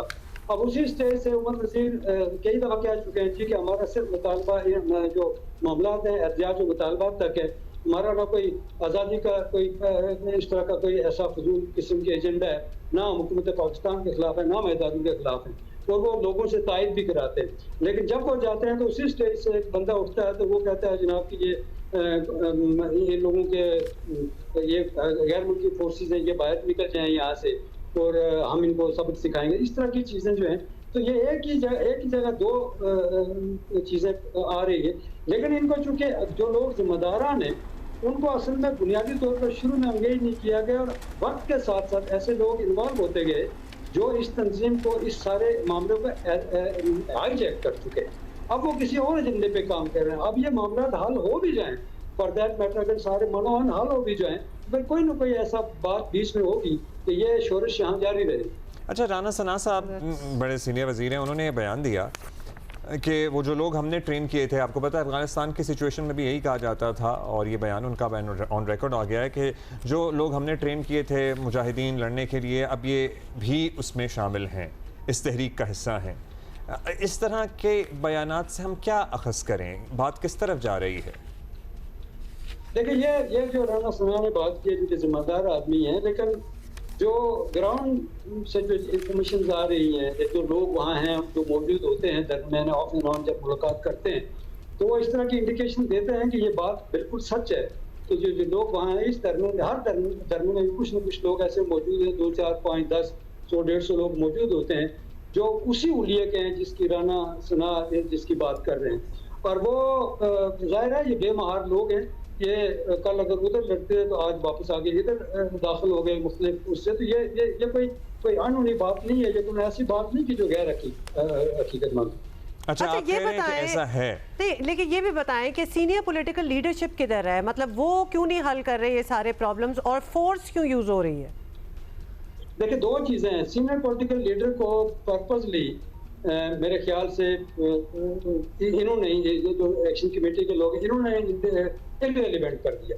हालांकि ये जो मामला थे ये सारे के सारे मकामी लेवल के थे, काउंसिलर लेवल के थे, to the most commissioner level के, या जो वहाँ का MLA है उसके लेवल के, या प्राइम मिनिस्टर के लेवल के। जब उन्होंने इनसे नेगोशिएशन ही करना छोड़ दिया और इनको डंगर कहना छोड़ दिया तो ये लोग जो है ये गैर मुतल्लक हो गए उससे। अब जब वहाँ जाके उस पर सोने पर सागा ये हुआ जो आज़ादी की गवर्नमेंट है वो सारी की सारी एक साइड पे हो गई और फिर फेडरल गवर्नमेंट ने जाके वहाँ मायदे किए, तो इसलिए वहाँ उन लोगों का कोई वेट वहाँ नहीं रहा। लोग तो करना चाहते हैं, पोलिटिकल लोग ज़ाहिर इन्वॉल्व होना चाहते हैं, लेकिन उन लोगों का वेट वहाँ कोई नहीं रहा, उनके से कोई नहीं। अच्छा सरदार साहब, अब कश्मीर में ज़ाहिर है अभी भी बरादरी कास्ट ये निज़ाम बड़ा मजबूत है। वहाँ पे इंतखाबात में जो कामयाब उम्मीदवार होते हैं, जिसकी जितनी बड़ी बरादरी होगी, जिसका जितना बड़ा वोट होगा, ये बड़ा अहम फैक्टर रोल प्ले करता है ये फैक्टर। सो जो पुरानी लीडरशिप थी, जो MLAs थे, जो सियासतदान थे, जो तिहाइयों से सियासत करते आए हैं, आपको लगता है कि ये कलअदम जॉइंट अवामी एक्शन कमेटी की लीडरशिप ने उनको इररेलेवेंट कर दिया है? अगर ऐसा हुआ है तो फिर आवाम में एक्चुअल ग्रीवेंसेस थी ना, फिर ये सियासतदान अवामी नुमाइंदगी क्या कर रहे थे इतने अरसे से? ये आवाम की आवाज़ थे? बात बिल्कुल दुरुस्त है आपकी कि आज़ाद कश्मीर में एक ट्राइबल कल्चर है, वहाँ आज भी सोशल ट्राइबल इंट्रैक्शन है, पॉलिटिक्स जो है नजरियात बहुत कम है, वहाँ ज़्यादातर लोग बरादरियों को प्रेफर करते हैं। हाँ। अब इसका जब तक कि ये बरादरियाँ वहाँ पर रोल प्ले करती थी, मरहूम सरदार इब्राहिम खान, सरदार खान, ये लोग मौजूद थे, तो उस वक्त तक तो फैसले वहाँ होते थे और ये जो MLAs थे इनको ये पता था कि यही लोग हैं जिन्होंने कल हमें वोट देने हैं और वो उन्हीं के मुतालबात उन्हीं के साथ रहते थे। अब जब से ये कल्चर ये डेवलप हो गया कि आपने टिकट राइविंग से लेना है, बनी गला से लेना है या बिलावल हाउस से लेना है, पीपल आर लीस्ट पुश जो जो जो जो MLAs हैं कि यार हमें इन लोगों की भी, वो यहाँ से टिकट लेके जाते हैं, वहाँ जाके तो एक इस तरह का पोस्टर दे देते हैं क्योंकि गवर्नमेंट पाकिस्तान में चूंकि बनने में अल्टीमेटली हमने गवर्नमेंट बनानी ही बनानी है। ये लोग इररिलेवेंट हो गए। और फिर दूसरा देखें कि पिछले 10-15 साल से अपोजिशन और गवर्नमेंट जो है they are one and the same thing. अभी गवर्नमेंट चल रही है, दोनों ने मिलकर हुकूमत बनाई, आधे अपोजिशन में बैठ गए और आधे जो गवर्नमेंट बैठ गए, तो वो जो गैप था अपोजिशन का वो कहीं ना कहीं से तो निकलना था, तो वो गैप कवर किया अवामी एक्शन कमेटी ने। अच्छा, अगर आपने बताया सरदार साहब, अभी अगर उनका दावा है, आपने कहा मुतज़ाद इत्तलात हैं कि 20 हलाकतें हुई हैं, तो हालात तो फिर कशीदा है ना। अब यहाँ से हालात संभलना बड़ा इंपॉर्टेंट है और यूज़ ऑफ फोर्स से कितने ही हालात हम संभाल सकते हैं, या हमने देख लिया अब मुख्तलिफ जगहों पर ये आजमा के। देखिए, यूज ऑफ फोर्स कोई हल नहीं है किसी चीज़ का, आर्मी किसी चीज़ का भी हल नहीं है। वो वक्ती तौर पे तो एक चीज़ को डिफ्यूज कर सकते हैं, लेकिन लॉन्ग टर्म, जैसे 1947 में जब यहाँ ये इलाका आज़ाद करवाया गया और गुरिल्ला वार से आज़ाद करवाया गया, तो फौरन सरदार मोहम्मद इब्राहिम खान ने पीछे एक सिविल एडमिनिस्ट्रेशन कायम की जो लोगों के मसाइल को हल करती थी। अब यहाँ जो मामला थे मुज़ाकरात ही से हल हुए। हमने बहुत कोशिश की, आफ्टर रिकॉर्ड बहुत कोशिश की, 1-on-1 15 तारीख की जो रात थी उस वक्त तक हम अंगेज रहे, जो जिम्मेदारान है उनको पता है कि यार ये मामला, लेकिन मामला अटा हुआ कहाँ है? ये दोनों तरफ मैं समझ रहा हूँ तो अना का मसला है, क्योंकि जो जो जो जो एहतजाजी हैं वो ये कहते हैं जी कि पहले हमें क्लीन चिट दें तो उठेंगे, और गवर्नमेंट का मौका दिया कि नहीं जी पहले आप उठें तो उसके बाद केस बेसिस पे हम देखेंगे। ये यहाँ आगे बात रुकी हुई। एंड में मुज़ाकरात ही होने पड़ेंगे, और होने हर प्रॉब्लम का हल मुज़ाकरात ही है। बहुत शुक्रिया डॉक्टर सरदार मोहम्मद कलीम खान साहब for being with us this morning. और ये भी एक मसला है, और मुज़ाकरात की चूंकि हम बात कर रहे हैं, एक और जगह जहाँ बात फंसी हुई है उस पर भी चले जाते हैं। और जरा झड़पें शुरू हो गई हैं, झड़पें शुरू हो गई हैं जो है वो मुसलसल ईरान और अमेरिका के दरमियान बोन ऑफ कंटेंशन बना हुआ है। बहुत अरसे से बोन ऑफ कंटेंशन है, कंसिडरिंग के जंग इस पे शुरू नहीं हुई थी, but now this is the major thing. Iran के पासरान इनकलाब ने दावा किया है कि आपना हुर्मुज़ में वार्निंग को नज़रअंदाज करने वाले 3 ऑयल टैंकर जहाज़ों को निशाना बनाकर रोक दिया गया है, और जॉर्डन में अमरीकी फ़ौजी अड्डे और सेंटकॉम के मरकज़ को बैलिस्टिक मिसाइलों से निशाना भी बनाया गया है। अमरीकी फ़ौज ने कहा है कि ईरान के हदूद से मुतादिद बैलिस्टिक मिसाइल दागे गए जिन्हें रोक लिया गया है, और ये बैक एंड फोर्थ जो है ये टेंशन चल रही है, और कभी एक लल आ जाता है 2-3 वीकेंड, आपको पता है कि 2-3 दिनों के लिए एक there were no attacks from either side, और हम we were hoping on that as well कि ऐसे ही अब चले, लेकिन लग नहीं रहा कि ऐसा है। इसी पे बात करते हैं। डॉक्टर जमील अहमद खान साहब हमारे साथ मौजूद हैं, साबिक सफ़ीर हैं। डॉक्टर साहब, मामला अब दोबारा शुरू हो गया है, हम ये कह लें ऑयल प्राइसेस भी आहिस्ता आहिस्ता ऊपर की तरफ पड़ना शुरू हो गई हैं, जो नीचे आई थी। फिर सऊदी अरेबिया वाला महाज एक अलग खुला हुआ है। और डॉक्टर साहब सॉरी, लेकिन ये भी बता दें कि जब मामला रुकता है बीच में तो क्यों रुकता है, और जब शुरू होता है तो फिर क्यों शुरू हो जाता है? मतलब ये फैसले कौन करेंगे? ऑन अ विम फैसले हो रहे हैं कि आज हम क्या करेंगे? फैसले करते हैं दरअसल जो बदलते हुए जो डायनामिक मामला चल रहे हैं, क्योंकि ये चीज हमारे जहन में होना चाहिए कि ये गुत्थी जो है दुनिया की सबसे बड़ी उलझी हुई गुत्थी है, और इसमें तह दर इसमें मामलात उलझे हुए हैं। तो लिहाजा दोनों साइड पर स्ट्रॉन्ग पोजीशन ली गई है। ईरान को पता पड़ गया है कि वो अपने कदमों पे खड़ा रह सकता है। ईरान को पता पड़ गया है कि उसकी मिसाइल्स जिसकी की कीमत बहुत कम है, अमेरिकन पैट्रियट जिसकी कि $1 बिलियन के करीब डॉलर की कीमत है, और इनके ड्रोन्स 20,000 और 25,000 के ड्रोन, वो क्या तबाही मचा सकते हैं। आप गुज़श्ता रात की ही बात कर लें जिसपे जॉर्डन में जो बेस है उस पर अटैक किया गया, और उसी तरीके से सऊदी अरब में एक नया मोड़ इसमें आ गया है। मैं तगय्युरात की बात कर रहा था, और मैंने आपको ओपनिंग सेंटेंस में बताया कि ये कितनी मखमसी और कितनी उलझी हुई ये कि दुनिया है इस वक्त के दौरे हाजिर के कॉन्फ्लिक्ट है। उसकी वजह से ये विम्स तो अपनी जगह पर, लेकिन विम्स से ज्यादा हटकर के दोनों साइड पर जो अपनी पोजीशन ली हुई है वो दोनों साइड समझती है कि हम बहुत स्ट्रांग, और उसके मैं आपको आर्गुमेंट दे देता हूं चंद लम्हों में कि क्यों दोनों साइड समझती हैं कि ये हम बहुत ज्यादा इसमें है। अब इसमें आ जाते हैं जरा 2-3 चीजें आज बड़ी इंपॉर्टेंट है, वक्त की कमी की वजह से मैं बताता चलूं। एक तो यह है कि डोनाल्ड ट्रंप और नेतन्याहू की दोबारा साइड के डोर से, सामने डोर से नहीं गए हैं वो, और एक खुफिया मीटिंग यानी कि एक बंद कमरे में मीटिंग हुई है। पहले हमेशा उसका ऐलान होता था कि क्या उसकी आउटकम है, इस दफा आउटकम का पता नहीं, और उस पर जो तबसानगार अपना अंदाजा लगा रहे हैं उस पर भी थोड़ा सा कर लेंगे। और दूसरी बात यह है कि सऊदी अरब ने पहली मर्तबा शामिल हुआ है जी अमेरिका के साथ मिलकर इराक पर प्रॉक्सीज जो है ईरान की उस पर अटैक किया है पहली दफा। ये इशारा क्या देता है? ये इशारा देता है कि आइंदा भी अगर ईरान पर कोई हमला हो तो मुमकिनात में से है कि सऊदी अरब शामिल हो के उसमें और वो जाए। इसका मतलब ये हुआ कि ईरान तो फिर मामलात को रुकेगा नहीं, ईरान ने तो कह दिया है। और आज ही जो ईरान के डिप्टी फॉरेन मिनिस्टर है उन्होंने कह दिया कि जी हम किसी किस्म का कोई नेगोशिएशन वगैरह का हमारा कोई इरादा नहीं है अभी। हालांकि डोनाल्ड ट्रंप कहते हैं कि नेगोशिएशन, और उनके अपने जो वहां के काबरीन है ईरान के बशमुल फॉरेन ऑफिस वो कहता है कि हाँ एक दरवाजा खुला हुआ है। तो जो डिप्टी फॉरेन मिनिस्टर है काजिम गरीबाबादी, वो बहुत इंपॉर्टेंट अहमियत के हामिल हैं। वो कहते हैं कि नहीं, और उसी वजह से क्योंकि स्टेट ऑफ हॉर्मुज पे जो एक दिन कबल मीटिंग खत्म हुई है ओमान की, ओमान ने कहा है कि ठीक है हमने एक लायामल तैयार कर लिया, लेकिन ओमान ने प्रपोजल दिया है कि जो हमारा सदर्न कॉरिडोर है वो हमारे पास, ईरान ने फौरन रिजेक्ट कर दिया उसको। और उसका मेरा अंदाजा, क्योंकि मैं यूएई में जब सफीर था तो उस वक्त ओमानी बड़े करीब रहते थे, वो नहीं चाहते थे कि ईरान से किसी किस्म के उनके ताल्लुकात खराब हो जब भी ऐसी कोई गुफ्तगू होती थी, और अब भी वो यही चाहते हैं। लेकिन क्या करें, गरीब छोटा मुल्क है, ज्यादा उनके पास कोई ताकत नहीं है। तो ये स्ट्रेट ऑफ हॉर्मुज पे ओमान और ईरान के जिन मुज़ाकरात की आप बात कर रहे हैं, कल ओमान ने एक प्रपोजल दिया ये सदर्न रास्ते वाला, जिसको ईरान ने आउटराइटली रिजेक्ट कर दिया। उसने फिर ये कह दिया कि अगर ओमान ये हमारे निकात नहीं मानेगा तो हम इस पे आगे नहीं बढ़ेंगे। तो यहाँ किसी को तो फ्लेक्सिबिलिटी दिखाना होगी, यहाँ कौन फ्लेक्सिबिलिटी दिखाएगा?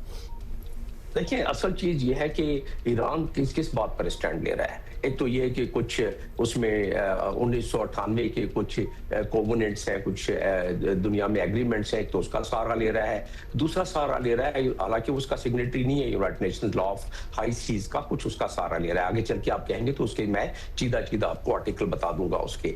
तो उस लिहाज से देखा जाए कि जो 5वां नंबर क्लॉज है जिसका कि हर जगह रेफरेंस दिया जा रहा है पूरी दुनिया में MOU के 14 पॉइंट में से, उस 5वें में दिया हुआ है कि ईरान मैनेज करेगा, उसमें साउथ और नॉर्थ सारा मिला के मैनेज करेगा। नाम नहीं लिया उन्होंने साउथ और नॉर्थ का, कॉरिडोर का, लेकिन कहा कि ईरान ही मैनेज करेगा, लेकिन वो कोई फीस चार्ज नहीं करेगा और माइंस भी क्लियर करेगा 30 दिन में और 60 दिन में कोई लायामल बनाएगा जो कि इसकी मैनेजमेंट करेगा। तो यहाँ एक इबाम छोड़ दिया गया था और उस इबाम के बाद जो उसको इबाम को दुरुस्त करने के लिए जो पॉइंट्स थे, जो कतर और पाकिस्तान ने स्विट्जरलैंड में एक प्रेस कॉन्फ्रेंस करके बताया था कि हम इसमें एक डीकन्फ्लिक्शन सेल बनाएंगे, हम इसमें एक कम्युनिकेशन का एक लायामल बनाएंगे, वो नहीं हो सका, जिसकी वजह से ये चीजें खराबी अब हो रहा है कि चीजें मजीद कॉम्प्लिकेट होते जा रही हैं। डोनाल्ड ट्रंप ने ये मजीद कॉम्प्लिकेशन में एक और कॉम्प्लिकेशन भी आप हमें समझा दें डॉक्टर जमील कि सऊदी ने क्यों फैसला किया कि अब at this point of the war हम भी एक्टिवली इन्वॉल्व होंगे। मतलब उन पे तो वैसे भी पहले भी अटैक हुए हैं, पहला दौर जब स्टार्ट हुआ था तो उनके बेसिस जो यूएस बेसिस इन सऊदी थे उनको टारगेट किया गया था। अब वो क्या किस चीज़ ने उनको कंपेल किया है कि let us throw back at them in Iraq on the proxies? ये यूएस का इन्फ्लुएंस है, ये सऊदी की अपना फैसला है?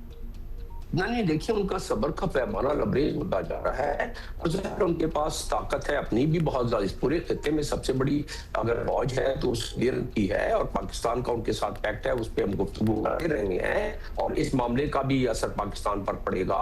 लेकिन फिलहाल अच्छा है कि सऊदीज ने अमेरिका के साथ मिलकर किया है। अगर वो इन्वोक कर देते हमारा डिफेंस पैक्ट और कहते हैं भाई आप आओ, हमारे लिए मुश्किल हो जानी थी, लेकिन ये अच्छा हो गया, हमारे लिहाज से अच्छा हो गया। लेकिन बहरहाल जो सऊदी पहली दफा शामिल हुआ है उनका सब्र का पैमाना क्यों लबरेज हुआ? रेड सी में एक ही उनके पास याम्बू पोर्ट था जिससे कि बजाय 500,000 बैरल एक्सपोर्ट करने के पाइपलाइन के जरिए बाकी जगहों से लाके 1 मिलियन उन्होंने करना शुरू कर दिया था। अब उस पे निशाना बनाना शुरू कर दिया होतीज ने। तो वो ये है कि just showing the red rag to the bull, तो उसमें उनको शामिल होना पड़ा सऊदी अरब को। अब इसमें रहा सवाल कि ये where the buck is going to stop. That's right. That is actually the big question कि बात कहाँ रुकेगी। डॉक्टर जमील अहमद खान साहब, thank you very much for your analysis. That's all the time we have this morning. Break लेते हैं, अभी वापस आ जाएंगे।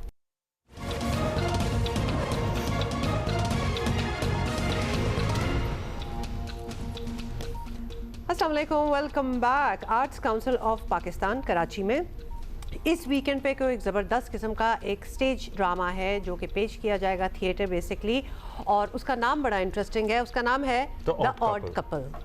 तो हमें अभी नहीं पता कि उस ऑड कपल में क्या होगा, लेकिन हम सारे एक दूसरे से सवाल करना स्टार्ट हो गए कि are you the odd couple? So we are going to find out. और ये शुरू होगा फ्राइडे को, यस, और फिर संडे तक जाएगा। यस, अरबाज शेख इसके डायरेक्टर हैं जो हमारे साथ हैं। He is with us in the studio. कैसे हैं? बिल्कुल ठीक, आप कैसे हैं? ये कहानी किसकी है? क्या पहली दफ़ा पेश किया जा रहा है? जी, कराची में पहली दफ़ा पेश किया जा रहा है। इससे पहले कहीं पेश किया गया? जी, ये नील साइमन का एक मशहूर खेल है। इसको एडाप्ट किया बाबर जमाल ने और एक फार्स कॉमेडी है, बहुत अच्छा है। और बेसिकली किसकी कहानी है कि 2 तलाक याफ्ता लोग एक साथ रहने पर मजबूर हो जाते हैं और उन दोनों की माइंडसेट जो है ना बिल्कुल अलग है। अक्सर आपने ये देखा होगा कि तलाक के बाद जो है वो औरतें ज़्यादा परेशान हो जाते हैं। इस खेल में मर्द जो है ना वो ज़्यादा परेशान है बनिस्बत औरतों की। दोनों ही परेशान होते हैं वैसे तो परेशानी की बात तो दोनों के लिए होनी चाहिए, लेकिन वैसे तो हर कपल ही ऑड कपल नहीं होता। थोड़ा सा मतलब ज़रा मुख्तलिफ पर्सनैलिटीज़ होती हैं और फिर वो एडजस्ट करना पड़ता है। यहाँ बिल्कुल ही डायमेट्रिकली ऑपोजिट है। बिल्कुल एडजस्ट करने के बाद मुझे लगता है कि शादी एडजस्ट या कुछ इस तरह की चीज़, कुर्बानी और इस तरह की चीज़ों से शादी चलती है। लेकिन आप अगर कॉम्प्रोमाइज़ नहीं करें और इन चीज़ों को नहीं देखें तो फिर शादी टूट जाती है, और बिल्कुल ऐसा ही इस खेल में हो रहा है।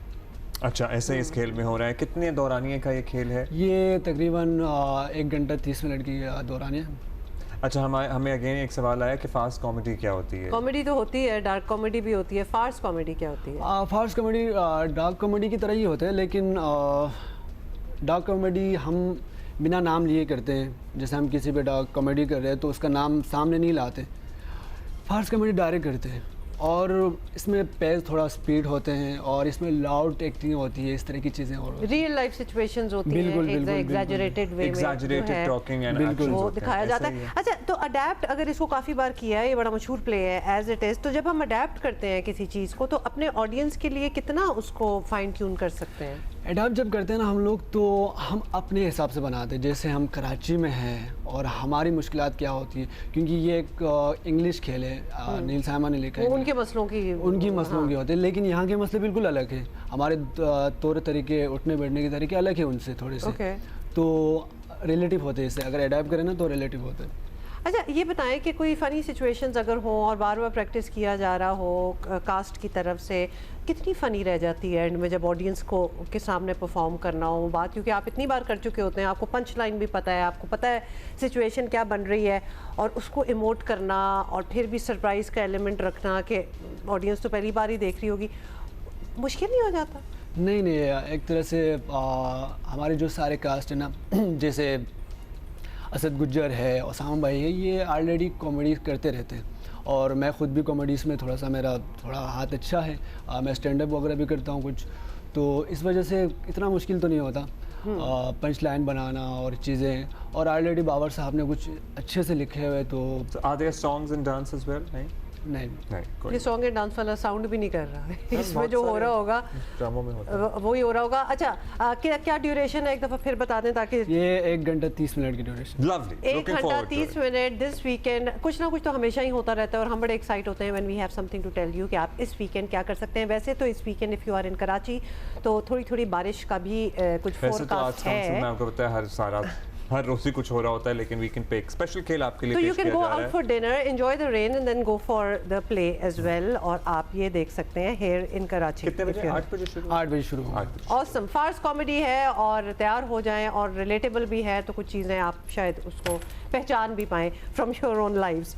बहुत शुक्रिया Arbaz Sheikh, thank you so much for being here and best of luck with play. अच्छा जी, वापस आ जाते हैं। हाँ जी, अपने मसलों पे वापस आते हैं। हुकूमत ने रोज़ाना की बुनियाद पर पेट्रोलियम मसनूआत की कीमतों का निज़ाम मुतारिफ करवाया है, मगर आवाम अब तक इस सिस्टम को समझ नहीं पाए। नहीं, मुश्किल है। कुछ अर्से पहले तक आलमी मार्केट में पेट्रोल की कीमतें बढ़ रही थीं और इसी हिसाब से यहाँ भी कीमतें ऊपर ही जा रही थीं। गुज़श्ता हफ्ते मजमूई तौर पर 1 लीटर पेट्रोल पर 24 रुपये बढ़े, मगर जब बात कमी की आई तो कल हातिम ताई की कब्र पर लात मारी गई और 1 रुपया की कमी हुई। आज अकेले से पेट्रोल की कीमत 1.5 रुपये से ऊपर कर दी गई दोबारा। सो वो जो कमी की गई थी उससे ज़्यादा ही बढ़ा दिया। आलमी मार्केट की बात करें तो अमेरिका और ईरान की जंग में हालिया वक्फे से कीमतों में 5% तक कमी आई थी। अब मामूली इजाफा हुआ है क्योंकि अपेरेंटली हालात दोबारा कशीदगी की तरफ जा रहे हैं। आपको लगता है कि चूंकि कल हमने थोड़ा सा मजाक बना लिया था इस बात का 1 रुपये का, तो गुस्से में आके इसको मजीद ऊपर कर दिया कि sorry you don't deserve it, वापस ले लिया आपसे वो।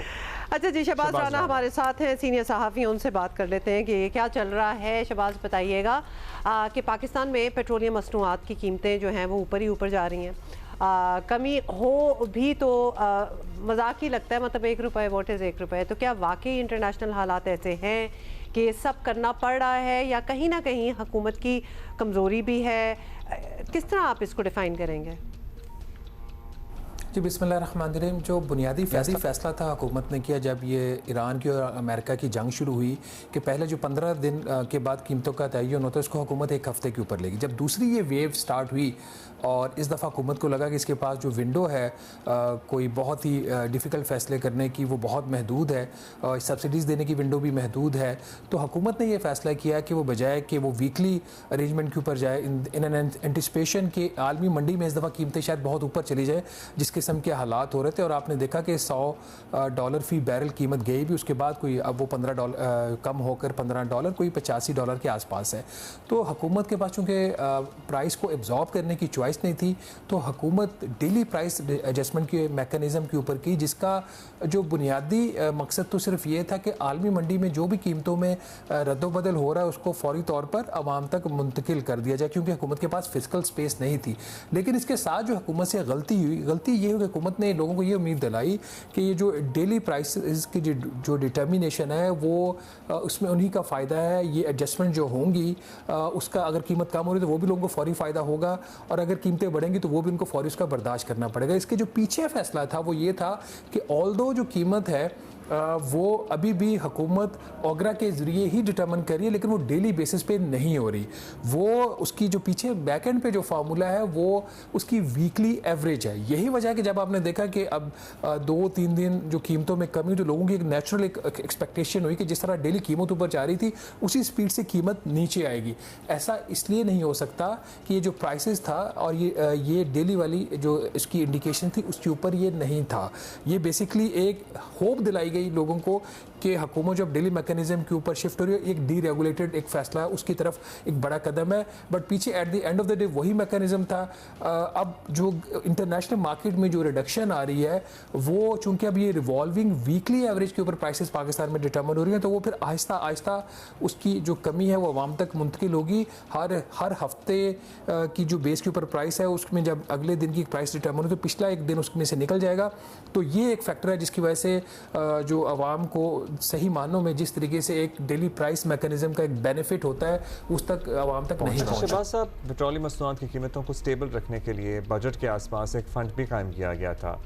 सो क्या वजह है कि फिर भी कोई फ़र्क नज़र नहीं आया? कल रिफाइनरी पॉलिसी तो अप्रूव हो गई और अब रिफाइनरीज हमारी कैपेसिटी बढ़ाएंगी हमारा, ताकि एक बफर भी बढ़े, लेकिन फ्यूचर में वो तो फ्यूचर है। देखिए, जो वो एक फ़ंड है जो प्राइस स्टेबलाइजेशन फ़ंड के नाम से है, उसका मकसद शायद ये नहीं था कि आवाम को कोई रिलीफ दिया जाए। उसकी एंटिसिपेशन मेरा ख्याल ये थी कि अगर जिस तरीके से जो मामलात हैं मिडिल ईस्ट में वो बेहतर हो रहे थे, दोनों ममालिक के दरमियान जो जंग कर रहे थे उनके दरमियान एक मुफाहमती याददाश्त भी होगी पाकिस्तान के उसमें एक्टिव रोल की वजह से, तो हुकूमत का ये शायद ख्याल था कि प्राइसेस बहुत ज़्यादा गिर जाएंगी। तो अगर बहुत ज़्यादा प्राइसेस गिर गई तो उसके पीछे एक थिंकिंग ये थी कि अगर बहुत ज़्यादा प्राइसेस नीचे आ जाती हैं तो वो फुल उसका जो बेनिफिट है वो आवाम को ना पास ऑन किया जाए, बल्कि उसकी कुछ सेविंग कर ली और जब ये प्राइसेस ऊपर जाएंगी तो वहाँ से उसको ऑफसेट कर दिया जाए। ऐसा हुआ नहीं। जो MOU था उसके ऊपर भी जो दोनों जो पार्टीज़ हैं उनकी तरफ से जब ब्रीचेज हुई और फिर एक आपने देखा कोई 13-14 दिन की एक और फेज़ आई एक महदूद जंग की जिसमें टारगेटेड हमले किए गए दोनों साइड से, तो उसकी वजह से प्राइसेस ऊपर गई। तो ये जो प्राइस स्टेबलाइजेशन फ़ंड है मेरा ख्याल इससे कोई फौरी तौर पर कोई बड़ी जो उम्मीद है हुकूमत को तो शायद ना देनी चाहिए, ना आवाम को इस किस्म की कोई उम्मीद लगानी चाहिए। अच्छा शहबाज, ये भी समझा दें कि ऐसा नहीं कि रोज़ाना की बुनियाद पर पेट्रोलियम मसनूआत की जो कीमतें हैं वो बदलने का निज़ाम दुनिया में कहीं ना होता हो, बहुत जगहों पे होता है और चल भी रहा है। पाकिस्तान में ये चलना मुमकिन क्यों नहीं है और व्हाई इज़ इट नॉट? ये सवाल आवाम पूछते हैं। हाँ, why is it not acceptable? हुक्मरान जब कहते हैं कि हमारे यहाँ अकेला तो नहीं है जो निज़ाम है ये चल रहा है। देखिए, जो पाकिस्तान में और जो दुनिया में डेली प्राइसेस का जो मैकेनिज़्म उसमें बड़ा ही एक बुनियादी फ़र्क है। दुनिया के अंदर जहाँ पे ये डेली प्राइसेस का मैकेनिज़्म है वो ट्रू सेंस में वो हकीकी मानों में वो डी रेगुलेटेड प्राइसेस है। वहाँ पे वहाँ की जो हुकूमत है, जो मोस्ट ऑफ द कंट्रीज़ हैं, वहाँ पे हुकूमत या उनका रेगुलेटर प्राइस डिटर्मिन नहीं कर रहा, वो ख़ुद मार्केट के अंदर एक उतार और चढ़ाव आता है। यहाँ पे ये इम्प्रेशन ये दिया गया कि एक डी रेगुलेटेड मार्केट की तरफ हम बहुत बड़ा कदम ले रहे हैं। इफेक्टिवली अभी भी हुकूमत ओगरा के ज़रिए ही प्राइस डिटर्मिन कर, ओगरा ही उस प्राइस को नोटिफाई कर रहा है। तो ये डेली प्राइसेस वाला मैकेनिज़्म है नहीं। अगर आप असूल की बात करें असूली तौर पर, तो अगर ये डेली मैकेनिज़्म हो जाता उसमें ओगरा का जो किरदार है प्राइस की डिटर्मिनेशन वो ख़त्म हो जाता, मार्केट फोर्सेस खुद ये प्राइस तय करती, तो फिर आप दुनिया को जो है फॉलो कर सकते। ये जो आधा तीतर और आधा बटेर वाली चीज़ है ये अभी इतनी इफेक्टिव इसलिए नहीं हो रही कि ओगरा किसी भी तरीके से एक जो है इंडिपेंडेंट अदारा नहीं है। और ओगरा की जो सरबराही है वो आज ग्रेड 22 के एक जो फेडरल सेक्रेटरी हैं वो कर रहे हैं। वहाँ पे कोई इंडिपेंडेंट प्रोफेशनल को का तयन उनका वहाँ पे नहीं किया गया। ऑल्दो इसके ऊपर जो वज़ीर पेट्रोलियम है उनकी इसके हवाले से स्टेटमेंट आ चुकी है कि जी इंटरव्यूज़ किए गए थे, 10 प्रोफेशनल्स जो है थे वो शॉर्टलिस्ट हुए, लेकिन उसमें भी कोई इस काबिल नहीं था जिसको ओगरा का चेयरमैन मुकर्रर किया जाता है। यहाँ पे एक सवाल ज़रूर पैदा होता है, क्या वो जो 10 प्रोफेशनल्स थे उनका इतना भी एक्सपीरियंस नहीं था कि जो एक फेडरल सेक्रेटरी जिनको अपॉइंट किया गया जो एक बड़े अच्छे कॉम्पिटेंट ऑफिसर होंगे, लेकिन वो क्या इस पोजीशन के लिए उनकी जो तकर्री थी ठीक थी, ऑल्दो एक्टिंग है या जो भी है, क्या उन 10 प्रोफेशनल जो शॉर्टलिस्ट हुए थे उनका तजर्बा एक ग्रेड 22 के फेडरल सेक्रेटरी का उससे भी कम था जो हुकूमत ने ये फैसला किया? ये एक सवाल है जिसका मेरा ख्याल हुकूमत को जवाब देना चाहिए इस बात का। एक्चुअली अब ये भी बता दीजिए शहबाज साहब, लास्टिक है सब हालात आपके सामने हमारे सामने, क्या आने वाले दिनों में हम किसी रिलीफ की तवक्को रखें? क्योंकि जब पेट्रोल कम होता है तो मतलब 1 रुपये की कमी की जाती है, लेकिन जब ज़्यादा होता है तो फिर बढ़ता रहता है, बढ़ता तो रहता ही है। देखिए अगर तो मशरिक़ वस्ता में यही सूरत हाल चलती रही, कभी गर्म और कभी सर्द और कभी जंग और कभी जंग बंदी हो गई, तो फिर तो ये जो इस तरीके की जो है वो मामला चलते रहेंगे। यहाँ पे दो फैक्टर्स बड़े हैं। एक सवाल यहाँ पे ये पैदा होता है कि क्या सिर्फ पाकिस्तान ही इस जंग से मुतासर हुआ है, तो क्या खित्ते के जो बाकी ममालिक हैं वो इससे मुतासर नहीं हो? इसका एक जवाब ये है कि जो एशियन डेवलपमेंट बैंक की अभी रिसेंटली एक रिपोर्ट आई थी जिसमें पाकिस्तान के अंदर जो महंगाई है वो 8.3% पे दिखाई गई, जो बांग्लादेश के बाद खित्ते में सबसे ज़्यादा है। भारत में, अफगानिस्तान में, मालदीव, भूटान, नेपाल, इन ममालिक में महंगाई की बढ़ने की जो रफ्तार है वो पाकिस्तान से भी कम दिखाई गई है। तो क्या सिर्फ पाकिस्तान ही इस खित्ते में जो जंग से जो मुतासर हो रहा है? उसकी वजह यह है कि हुकूमत के जो टैक्सेस हैं वो एक बहुत बड़ा बोझ है। अगर आज भी पेट्रोल के ऊपर फ़ी लीटर हुकूमत 102 रुपये टैक्स ले रही है तो शायद यही वजह है कि आज भी जो कीमतें पाकिस्तान में जो हैं वो काफ़ी ज़्यादा हैं, और ये इसमें कोई मुझे टैक्सेस के मामले में बेहतरी होती हुई नज़र नहीं आ रही। और दूसरा ये कि हुकूमत अगर समझती है कि डेली प्राइस मैकेनिज़्म का जो एक तरीक़ेकार है वो बेहतर है, तो फिर हुकूमत को चाहिए कि फौरी मुकम्मल डी रेगुलेशन के ऊपर जाए। ये आधा तीतर और आधा बटेर से जो लोगों में एक्सपेक्टेशन वो बढ़ जाती हैं। ओगरा को ट्रूली इंडिपेंडेंट करें, ओगरा को एक इफेक्टिव रेगुलेटर के तौर पर सामने लेके आए जो कि प्राइस की जो मैनिपुलेशन कहीं पे होगी, कहीं पे सप्लाईज की मैनिपुलेशन होगी, कहीं पे होर्डिंग होगी, उसको चेक करें और उसके बाद डेली प्राइसेस पे चला जाएगा। बुरे तरीक़ेकार नहीं है, लेकिन अगर आप पिछले एक हफ्ते की बुनियाद पर एक दिन की प्राइस मुकर्रर करेंगे और पिछले 3 दिन से मुसलसल कीमतें गिर रही हैं और आप 1 रुपया 2 रुपये अगर कम करेंगे तो फिर अवाम इस जो ओवरऑल जो एक प्राइस डिटर्मिनेशन का मैकेनिज्म है जो दुनिया में तो शायद कामयाब, पाकिस्तान में कामयाब नहीं है क्योंकि हमने उस तरीके से इसको इम्प्लीमेंट नहीं किया। उम्मीदें हमने ज़्यादा दिला दी, प्रैक्टिकली हुकूमत ने उतना काम नहीं किया, तो इसलिए हुकूमत को भी थोड़ा सा मुहतात रवैया अख्तियार करना चाहिए और पूरी बात करनी चाहिए, और आवाम की एक्सपेक्टेशन मेरा ख्याल अगर लो ही रहें तो बेहतर है। Got that, Shahbaz Rana, thank you for the information. Senior सहाफ़ी शहबाज राना हम अपनी तवक्कुआत कम ही रखें, ठीक है? बेसिकली शायर इस शेर में ये कह रहा है कि डोंट लाइक या गो ओवरबोर्ड। अच्छा जी, सेंट्रल एशियन वॉलीबॉल चैंपियनशिप का फाइनल आज खेला जाएगा। पाकिस्तान और बांग्लादेश के दरमियान गोल्ड मेडल मैच 3:30 बजे शुरू होगा और तीसरी पोजीशन के लिए उज़्बेकिस्तान और श्रीलंका के दरमियान मैच 1 बजे शुरू होगा। And so best of luck to Pakistan. मुझे ऐसी फीलिंग्स हो रही है अब्दुल्ला कि वी विल डू फाइन इंशाल्लाह। क्या कहते हो? Say something. I want you to team Pakistan और इंशाल्लाह ये जो वॉलीबॉल चैंपियनशिप है ये हम जीतेंगे। शुक्र है, ठीक है।